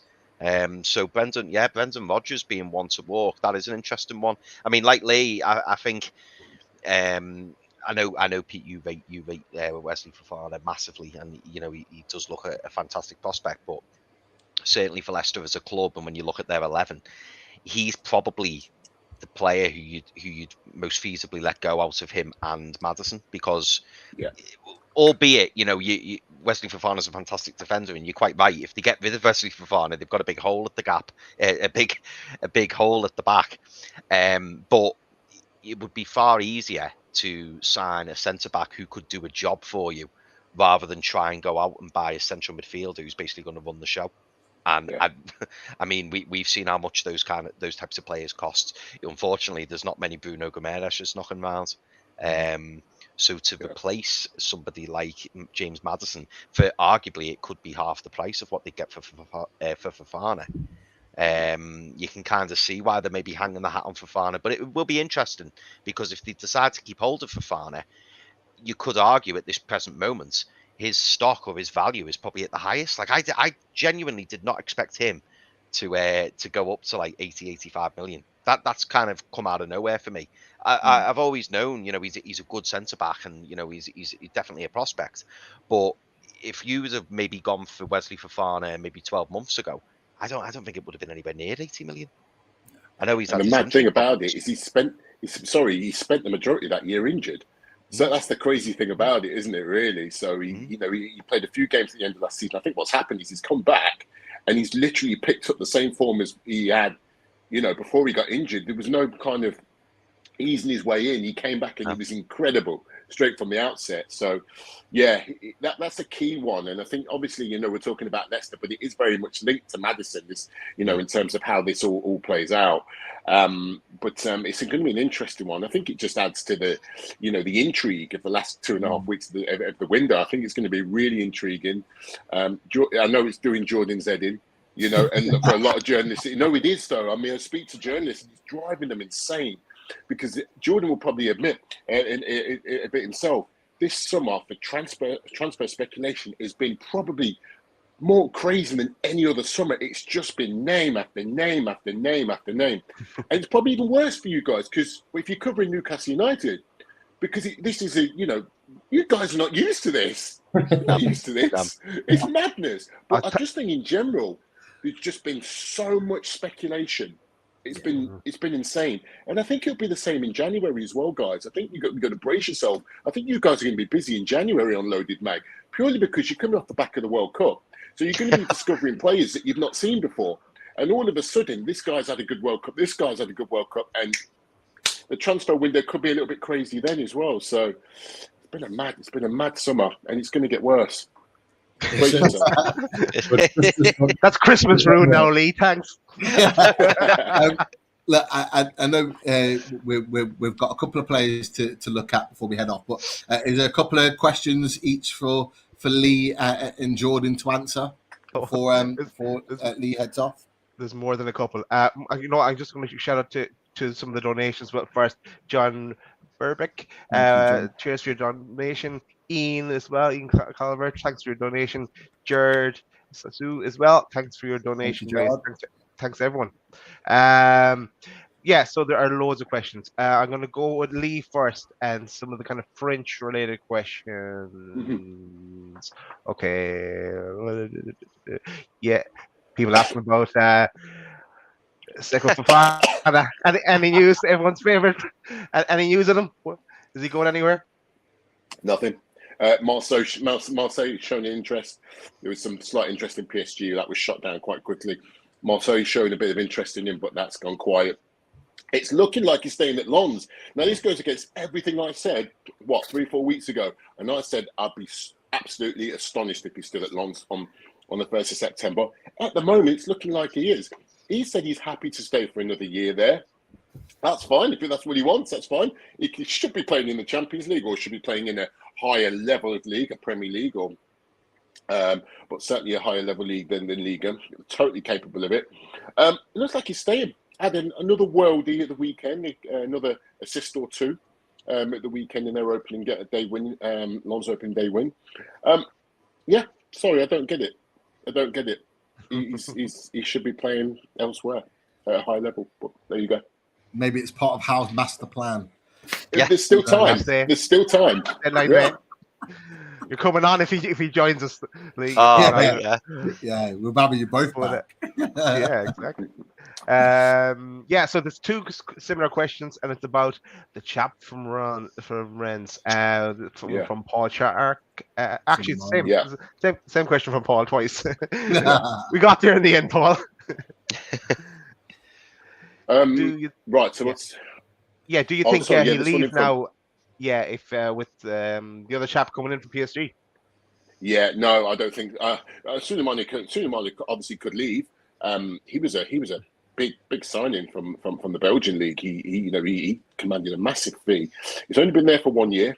Kamaldeen Sulemana, good player.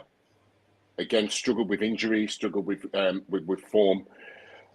He's definitely got something about him, but he won't leave as a direct result of Callum Wendo coming in, just purely because Callum Wendo will play as an out-and-out attacker, centre forward, which is someone that they need. They've got Sehu Gerassi, who's a centre forward there. He looks like he's going to Everton, so he'll just come in and fit in there. He'll be their main man, Callum Wendo. Sulemana, who will play predominantly off the left side.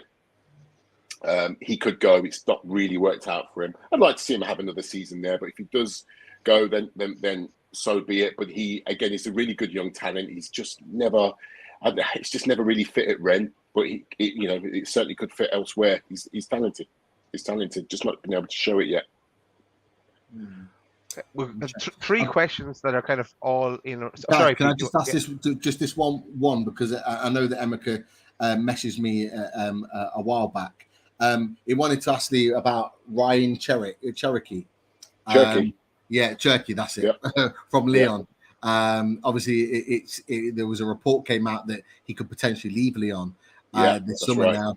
Now, could he fit Newcastle United on that? It is one of those attacking three. I know he's a talented young player. Yeah, he is. Ryan Cherokee was hailed as the next big thing coming out of France a couple of years ago. He's a young guy. I think he's about 18, 19 now. One of the two. Forgive me for not having a correct age on that. I think it's about 18. He looks like, report actually came out today, Pete, that he's going to be leaving Lyon if he can't agree a deal.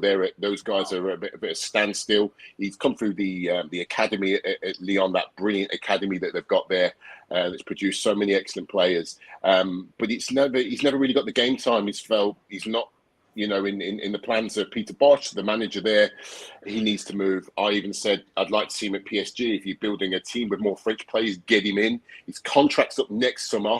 This is a talented guy. This guy's got everything. He just needs a platform to go and play. Obviously, I think if you're signing him from Lyon, you get him at a real cut price deal, because it looks like he's going to leave on a free next year. And no, he's worth checking out if you don't know much about Ryan Cherky. He's got it all. He's got it all, but I think he's in the wrong place, unfortunately, and under the wrong manager. He's not someone who unfortunately doesn't have him in his plans. But all the talent in the world, this guy. Interesting, very interesting. Could there be a surprise in the Newcastle ranks in the last couple of weeks? Well, this is the thing. Sorry, Pete. This is the thing that with Lyon, they've got so much talent that come out of their production line. They've got so much talent that come out. You Lacazette's and your Toliso's and Husamawa. They've had so many great players that have come through the youth system.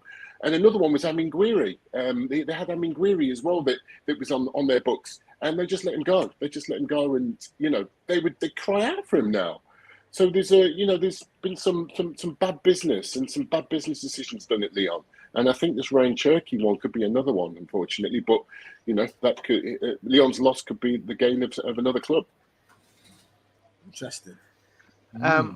Got 3 questions that are kind of similar enough. Again, all on Lucas Paqueta. We have covered a lot of them already, but I suppose the main kind of theme of it is why aren't more clubs in from? I mean, I guess we don't know that they aren't. Maybe when one bid goes in, that could trigger others to come in, because we've heard talk of Arsenal, I've heard talk of Man City, and we've heard rumours of Newcastle. But have you heard anyone else linked to him, Lee? No, not strong links. No, but not everybody plays with that number 10 type player. It's one of those roles that it's kind of like if you were going back 15 years. There wasn't enough of them around, and there were people would pay all sorts of money for a player of that ilk. But football's changed and formations changed, and people have different teams are having different strategies and playing different ways now. We lost the number 9, didn't we, for a while, and now it seems like that's fashionable, the big strong number 9 again. So football kind of, it goes in cycles, doesn't it, in terms of the way the game's played. But again, I've nothing strong on him, and this is why I honestly think Newcastle have got free rein to go and get him if indeed that is something that they are going to pursue. I just can't see anybody else coming in for him, really. I don't think Arsenal need him. I don't think Man City need him unless they're getting rid of Bernardo Silva and feel like he could fill that void. Who knows? Last question, and then I'll let you go, Lee. A name you've mentioned in the past, because I remember the way you pronounced Ludwig Blast. Yes, I think he's on the move. But he is. The question was, would he fit into our team? And this comes from Genie Wijnaldum, not fan of the show. Genie. Another one. We've got the Newcastle owners. We've got an array of journalists, including Jordan and Lee, that are friends of the channel. We've got ex-players as well. Genie Wijnaldum. Welcome to Mag NUFC. In answer to the question on Ludwig Blast would fit Newcastle's team really, really well, actually. The problem is he's about to play his last game for Nantes tomorrow night against Lille before they're moving to Lille. So it's a real strange one. But yeah, he's a deal is agreed there. And that looks like that's going to be wrapped up in the next 24 hours, or certainly announced after Friday's game against Lille, and he's off to Lille. So that's pretty much a done deal. Cool. Interesting. Cheers, Lee. The other 14 questions are for you, Jordan. Just the 40. Look, Lee, it's been a pleasure. Thank you. But just before you go, obviously I'm saying it is your brother as well, but obviously a part of Loaded Mag NUFC. The work you've already done in the transfer window for us, alongside Jordan, has been fantastic. Brilliant stuff that you've been doing on Sky Sports News the last few weeks. Keep going with that, because it's been great. I know you've been linking up with Pete Graves on that one. Just keep going. It's been fantastic to see you on there, and I'm sure you'll be back on Loaded to talk more Newcastle and French-based players. Cool. Really appreciate it. And always a pleasure to come on and chat with you guys. It's great for me, not just to give you information that I know, but to learn so much from you guys that I've picked up on about Newcastle United and, just in general. You've all been fantastically supportive on here of what I do, fantastically supportive on Twitter, even not just you guys, but everybody else who tunes in and, said some really great, nice things and really complimentary. And, I appreciate all the messages and all the things, all the support that I get from everybody out there. So I really appreciate that. Thank you very much. And keep doing a great job because your show's fantastic. And I'm plugging it. I'm getting everyone to, I'm out there just saying, this is what you need to do. Get on here. So I'm plugging the show as much as I can. And, wishing you all the best. And wishing Jordan all the best with the rest of this transfer window. He's going to be a busy guy. He ain't going to get much sleep. He's not going to get much sleep in the next couple of weeks. He's going to be a very busy man. So, thank you guys. Appreciate coming on. And, I look forward to catching up with you again very, very soon. Cheers, Lee. Cheers, Lee. Cheers, guys. See you later. Cheers. Bye-bye. Bye, mate. Brilliant stuff from Lee, as always. And of course, the originals, I like to call them. We're back to that, Jordan and Lee. The original is yourself, Jordan, and you've been absolutely spot on. But I don't think Lee's wrong. I think the next 2.5 weeks you are going to get a distinct lack of sleep to the point where you're probably going to need another holiday on the 2nd of September, just to get over this transfer window. You think about all the links, all the players Newcastle have already been linked with, and obviously people have battered me in the chat because I think the only thing I've done for probably about this summer transfer window is just bat down names. And that'll happen in the next few weeks as well. There's going to be a lot, I keep saying, there's going to be a lot of noise. There's going to be a lot of new names that pop up. People just got to cut through the noise, and including myself as well. Look, it's going to be a busy end, but what I would say is, and you mentioned it earlier, Pete, this time last year we were stressing over Joe Willock coming to the club or potentially getting Hamza Chowdhury on loan. So to have it how it is now, although it's busier and it's a manic transfer window, you'd much prefer it this way, wouldn't you? Than going back to the dark ages of Mike Ashley. And you mentioned about Hamza Chowdhury last year when we were all hoping that we're going to get him on loan, and 12 months later we're trying to get James Maddison, the star player. So it just shows how far Newcastle have came in so little time. Let's all strap ourselves in for a busy end of the transfer window. They'll definitely, as I say, I keep saying, I'm pretty sure there'll be at least one more addition, if not two, and that'll be an attacking player of some kind. So stay patient, everyone, and I'll try and get some. I'll try and bank some sleeping time before the back end of the transfer window. Let's go to hibernation, mate, before it starts. But it's actually the end of the month's a bit of a nightmare anyway, because Newcastle play Liverpool on the Wednesday on the 31st. Yeah, that's right, yeah. So I'm travelling back from Liverpool on deadline day. So I'll be working on the train, and then obviously into the office into the whatever early hours of the morning. Do you know what, Jordan? I wanted to ask you this actually, because I thought this the other day and I was meant to put it in the group chat with the lads and I completely forgot, and I'm glad you brought it up. So do you expect Newcastle to be busy that day? Because normally, you hear the deals, don't you, going through towards the end. And I hadn't factored in the fact that we were playing Liverpool on transfer deadline day. It's the day before, I think, isn't it? Yeah, it is. Yeah. It's the day before. Oh, it's the day before. Yeah, right, okay. Ignore me then. That's fine. I thought the transfer window shut on the 31st of August. I didn't realise it was it's the first this time, yeah. Right, okay. Well, it's fine then. Yeah. Right. The one thing I'll say, just very, very quickly, is that obviously you mentioned, Jordan, people in the chat saying obviously you always you seem like you're sort of batting things down and whatever. But you know what? I love that, Jordan, because you're honest. You're not feeding us in Loaded Mag NUFC or the people that watch the channel with stories that are not necessarily true. You're feeding us information on what you know from the digging that you do from Newcastle Well alongside Liam. And I like that because what we get from you is genuine. So there are things that you've told us about Sven Botman, about Matt Target, about Nick Pope that have ran true. And you've said what you've said, and you've said, this seems like it's going to be something. and it has been something. You've batted down things from links and said, don't think there's anything in that, and there hasn't been. That's exactly what we want as a Newcastle fan base. We don't want to be. And there's plenty of journalists, European journalists that are out there that are trying to tell Newcastle fans on social media, on Twitter, everything we want to hear.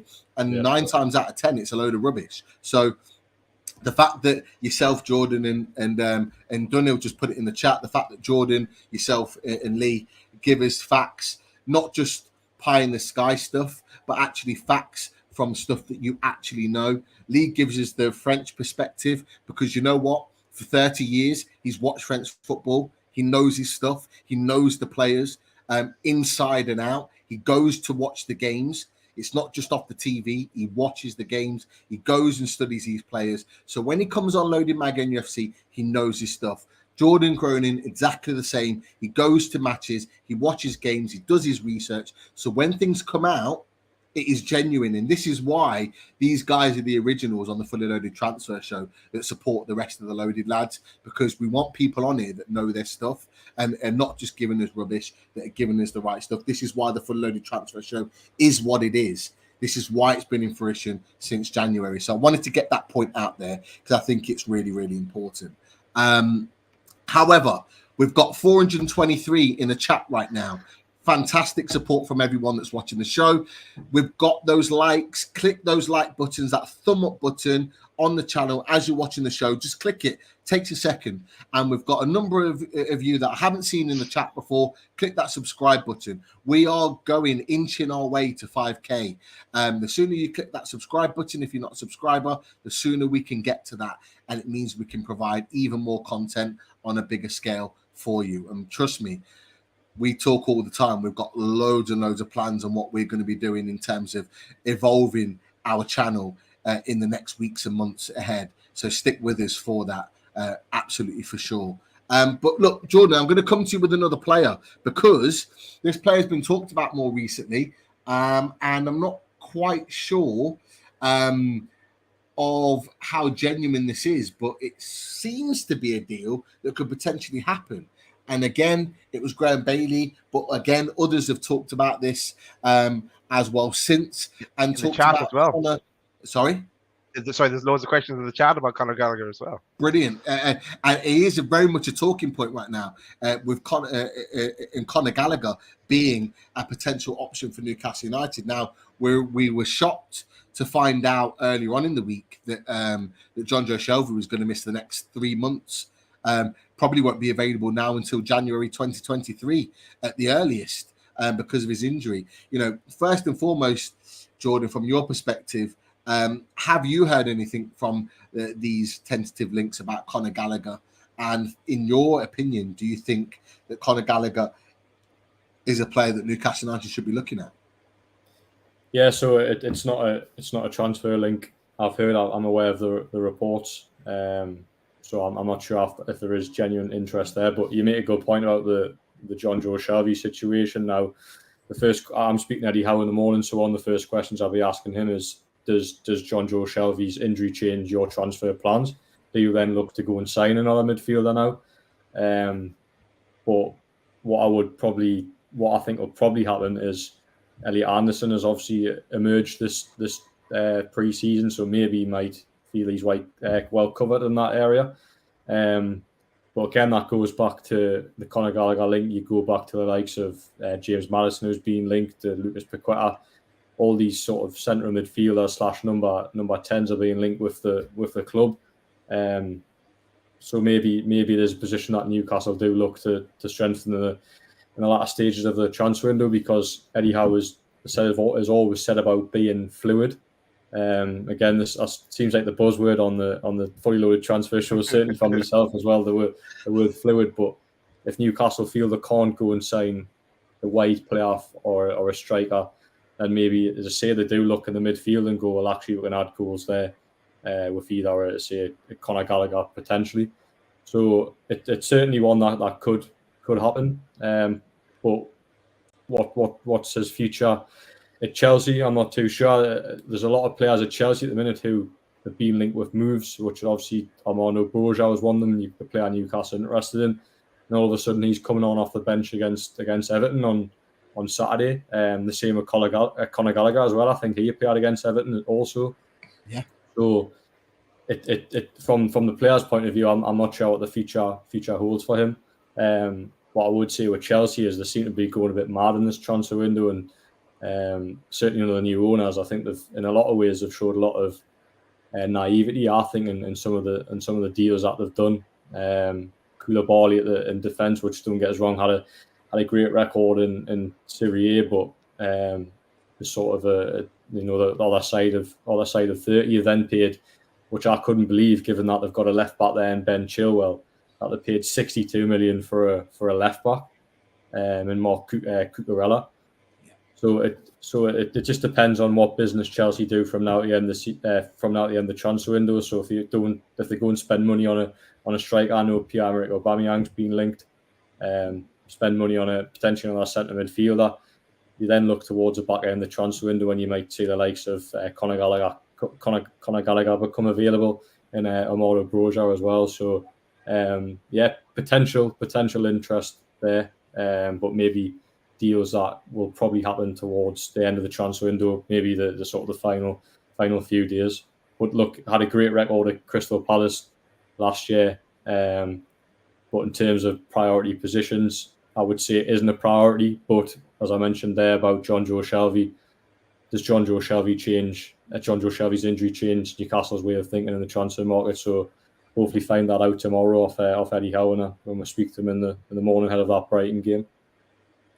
Definitely. From a Chelsea point of view, Jordan's made a good point. He said, the fact that Broja, who we've been linked with, Conor Gallagher, that we've been linked with as well, both got minutes at the weekend. But the one thing I'll mention, and I'll come to you, Chris, with this, is that Chelsea have since then been linked with Pierre-Emerick Aubameyang from Barcelona, and as well seem like they've jumped ahead of the list for Frankie de Jong. The two positions that both Broja and Conor Gallagher actually take up at the moment. So could it be that before the end of the window, with those two coming out, the other two potentially come available? And look, I'll ask you the question, and it was meant to be about Conor Gallagher, but we'll throw Broja in there as well. Would you take either one of those players or both of those players? I know we can't get both on loan, but maybe one as a loan, one as a future, as a permanent signing. Would they be the type of players you'd be looking at? I mean, to be fair, if given the choice, Pete, I would like both. And given the choice, I would probably buy Broja and loan Conor Gallagher, because it sounds mad saying this, and I hope this comes across the right way, but I kind of feel like we potentially may have gone, we've gone past Conor Gallagher. Like, if you'd have asked us 12 months ago, Conor Gallagher, we'd have all jumped on him. We'd have all been all over him. But I feel like now, because the quality of our midfield has gone up that much, I'm kind of looking for more.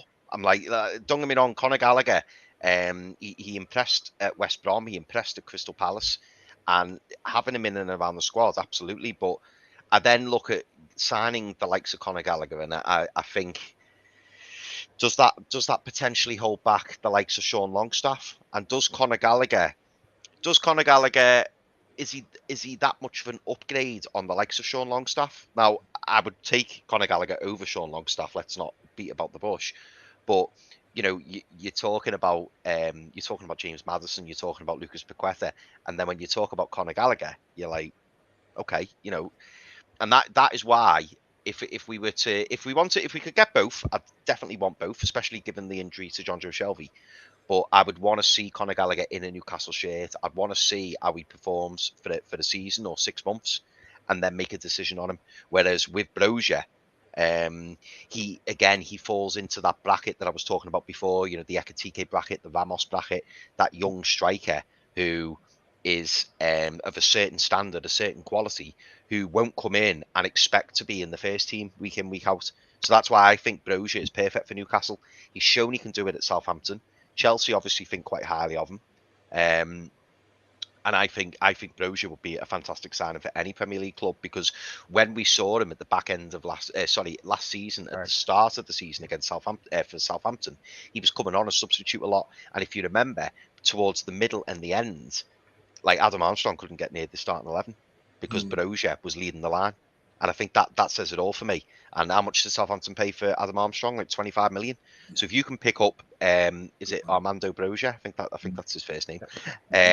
If you can pick someone like him up for, say, anywhere between 15 and 20 million, I think it's a no-brainer. He's proved he can do it in the Premier League. He's 21, 22. He's only a young lad, and he's showing all the signs of being a really, really good player. Now, if Chelsea want to go out and buy 32, 33-year-old Pierre-Emerick Aubameyang, who's clearly, I'm not going to go into one on Pierre-Emerick Aubameyang, but he falls in like the Dele Alli category for me, where he's a player that maybe has lost his passion, lost his interest in football. He's earned all his money. We saw what happened when he got that new deal at Arsenal, 350 grand a week. And it was like he just downed his tools and just went, yeah, I'm done. And then Tell me Arsenal about it, Chris. Tell me about it. I had him in my fantasy football team as a midfielder, and I stuck with him. Because you think he's going to come good, and then he just didn't. And then he played us, and he came good. Well, yeah, that was always going to happen, wasn't it? But he downed tools, and let's not forget, lads, this is the same player who Mikel Arteta just let go. He didn't even get a fee for him. He just let him go. Now, if that doesn't strike worry, surely, good luck to Chelsea if they sign him. The talent's obviously there, but it's the attitude that you question.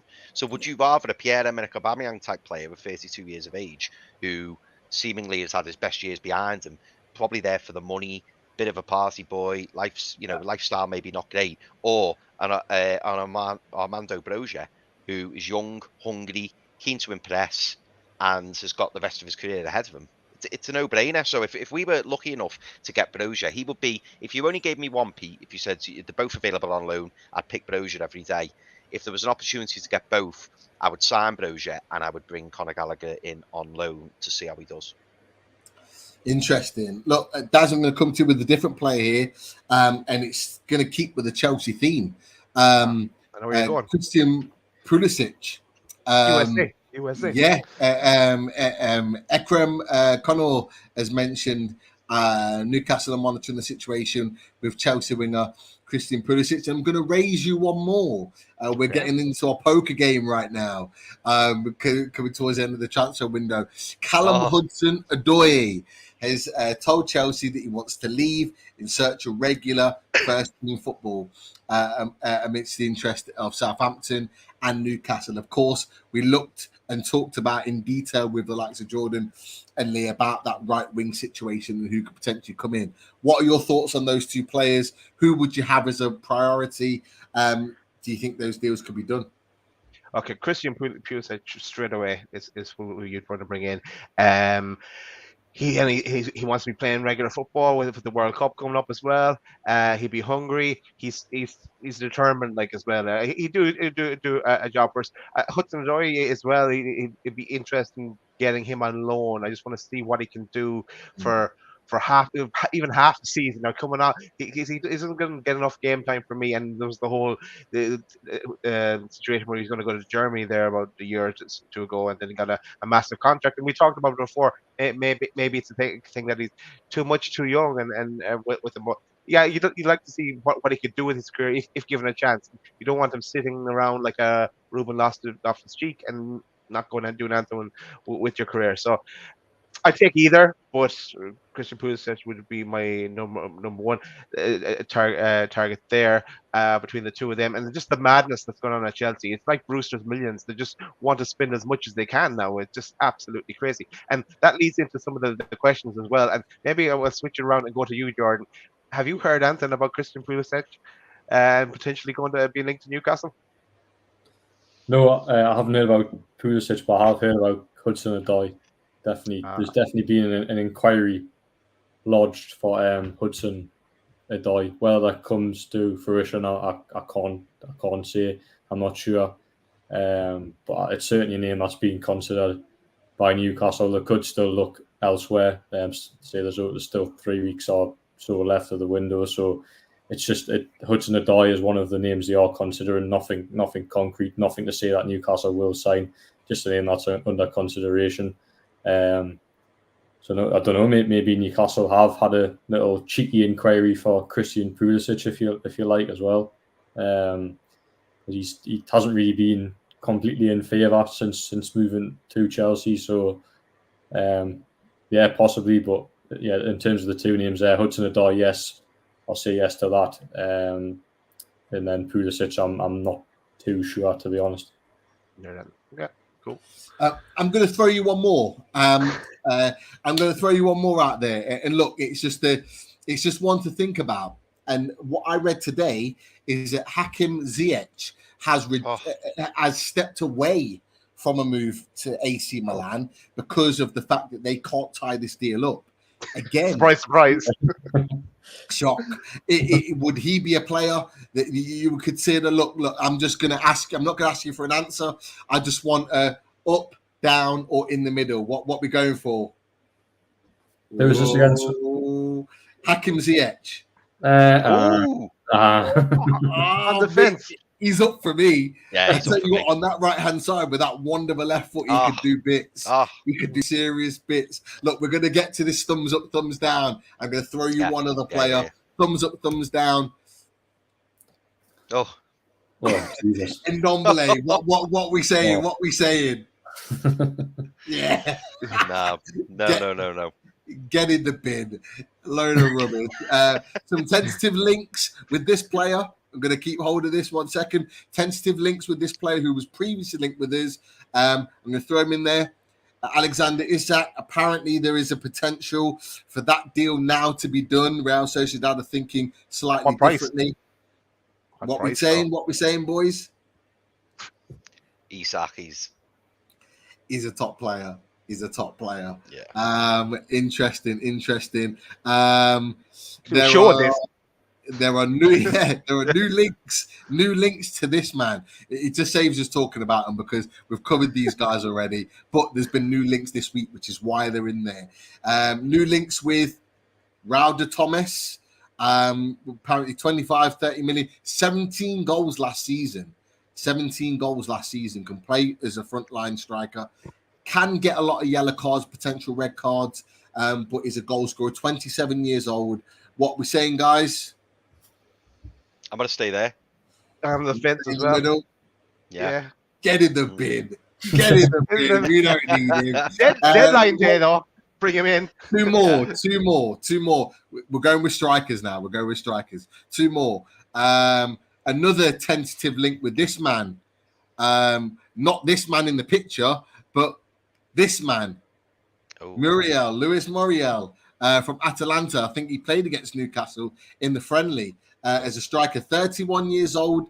Decent goal scorer. Been linked with Newcastle recently. What we saying?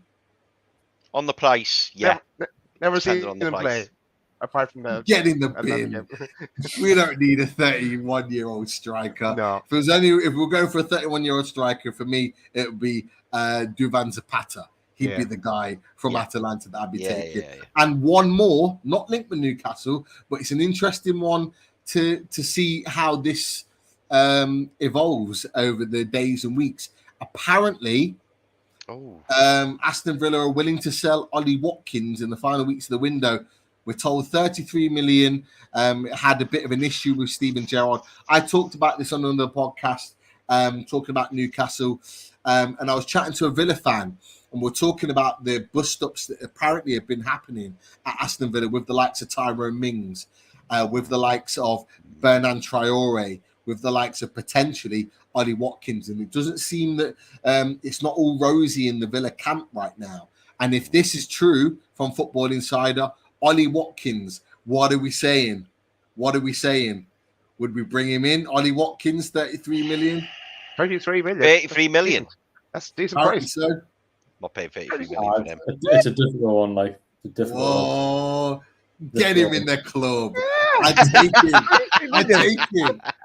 For a striker, an English striker, 33 million. Yeah, honestly, I would. Ollie Watkins, before he became a mainstay striker at Villa, came from Brentford, playing off the left and the right. So he could play left, okay. right, and up top as well. Could be a foil. Not as good as Callum Wilson, in my opinion, but a good young understudy that could maybe take the reins. Just one of those to think about. Yeah, I haven't got any more of those up or downs today. One which more disappoints me. But no, sorry, wrong show. Now that Pete's mentioned Ollie Watkins, let's just see what happens with this now, because Pete was the one. If you'll all remember, the viewers watching, Pete was the one who mentioned Callum Hudson-Odoi, and then all of a sudden Callum Hudson-Odoi just like came on the radar. So let's just see now if Ollie Watkins gets linked and he's got a Newcastle shirt on and everything. Here we go, as Romano would say. Yeah, as Romano would say, here we go. I don't know if you want to throw one more question out to Jordan before we wrap up. One of the 16. God. Okay, I'm going to go. Let's. You know what? We didn't talk about any outgoings, so just going to have a general question because there's one or two about outgoings. Have you heard anything about any outgoings recently, Jordan? No, I haven't, but I do think there'll be some movement in terms of potentially a couple of loans. So the first one that I think might happen is Jamal Lewis goes out on loan, just purely because he hasn't had a pre-season. I came on here at the start of last month and said that you'd be given the opportunity in pre-season to impress Eddie Howe, but has obviously picked up a calf injury, so hasn't kicked a ball in pre-season, didn't even train with the full squad, so has been training sort of on his own, if you like, not obviously alongside the players, not on his own, but he's been, say, in Austria, he's running around the running track whilst the full squad was taking part in training on the grass. So I just think maybe to loan him out for a season, maybe in the Championship, and hopefully he can put his injury problems behind him and come back next summer, and that's when Newcastle can really assess him. And then another outgoing as well, possibly be one of the goalkeepers, called Darlow, which is obviously hasn't been in the squad for the last few weeks. So there's potential that he might go.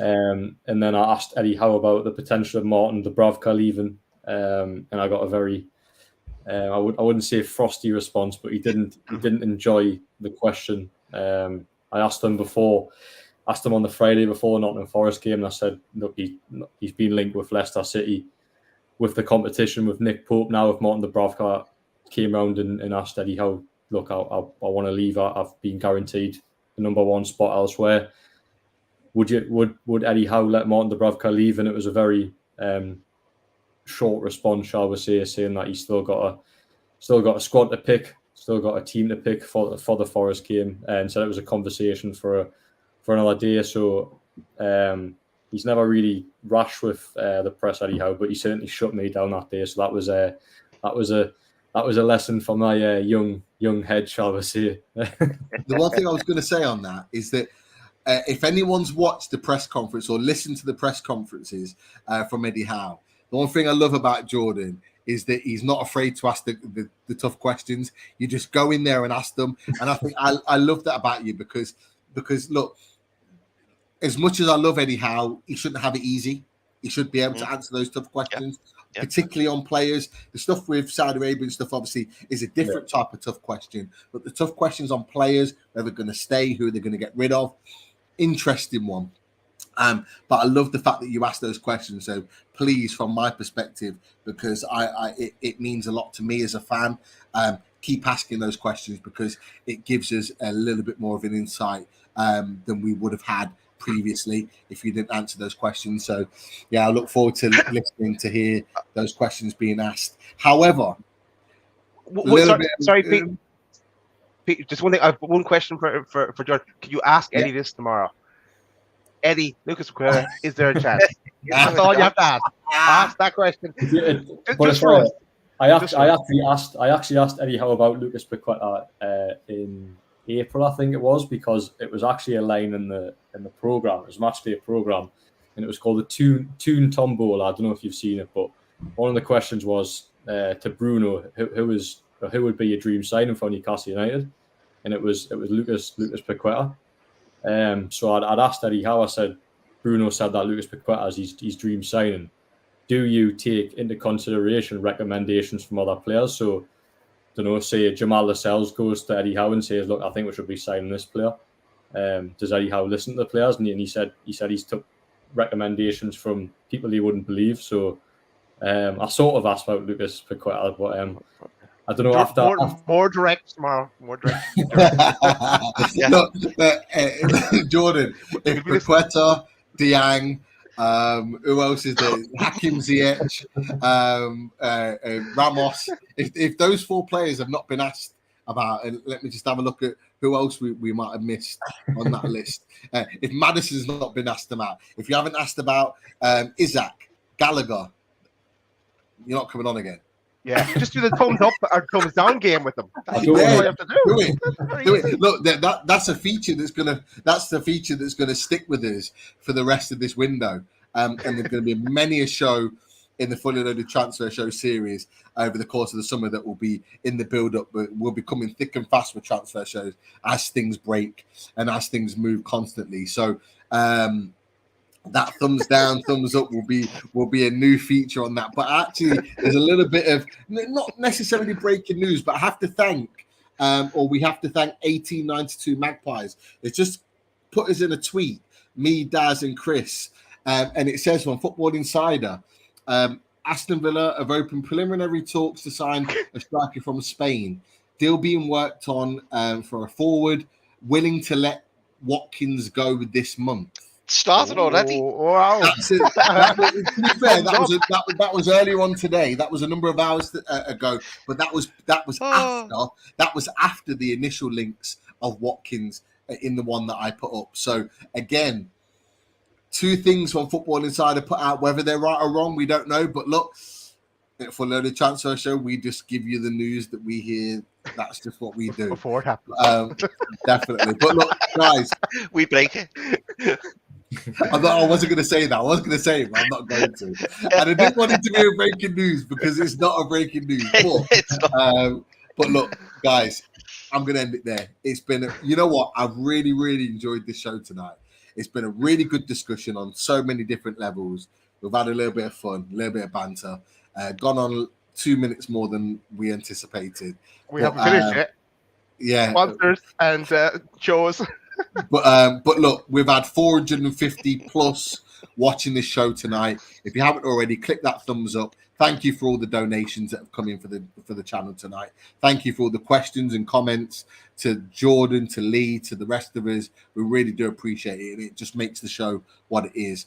These shows are not easy doing week to week, particularly when there's not a lot of action going on. They are hard shows to put together, but we discuss everything that's recent in Newcastle United in terms of transfers, and we make sure that we give you as much as we can in terms of knowledge that's going on at this time. So we appreciate everything that you guys put into it. And yeah, Daz, sponsors, take it home. Yeah, I'm going to do a sponsors light tonight.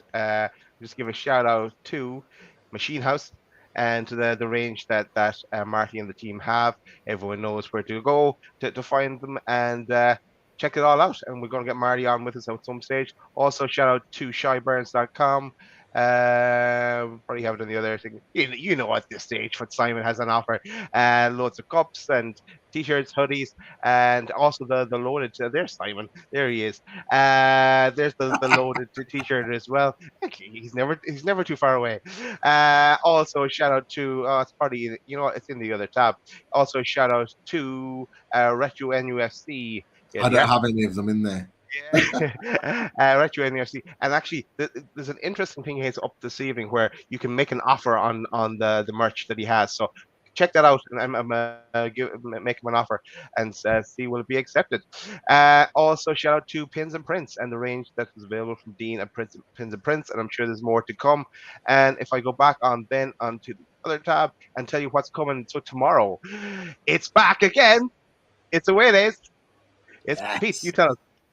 Yeah, we've got Chloe, the British tea hater, that's coming to join us again to talk all things Brighton, as well as Together BHA from America.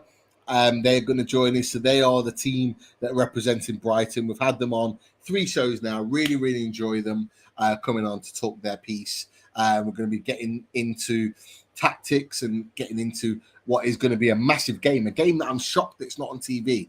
2 amazing footballing teams that have had 2 fantastic results, not on TV. I don't get it, but it is what it is. We will be getting into all of that tomorrow night, starting at 7:30. 7:30 is right. Then back on Saturday night, we'll have a review of the game. So hopefully celebrating our 2nd victory of the season, hopefully. So yeah, looking forward to that. And then a special one on Sunday, and Richie put in the groundwork to organize this one. Have you ever heard of Samira Hunter from La Liga TV? So yes, Samira will join us on Sunday night to talk about La Liga and potential links that we are linked to. You know, we'll probably be linked to about 5 La Liga players by the time that show comes around. So that's Sunday at 8 o'clock. So keep an eye.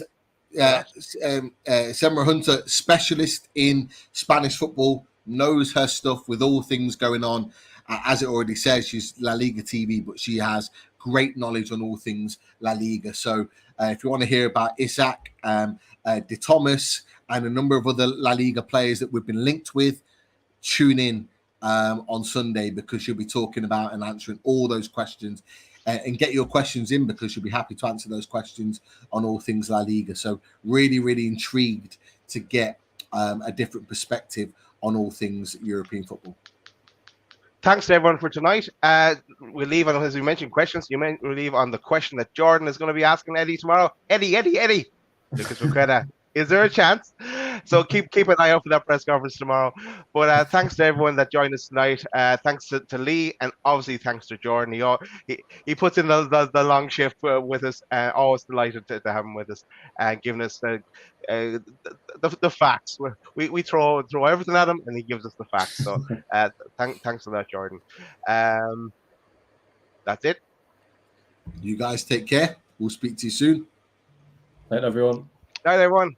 Eddie. Oh, yeah.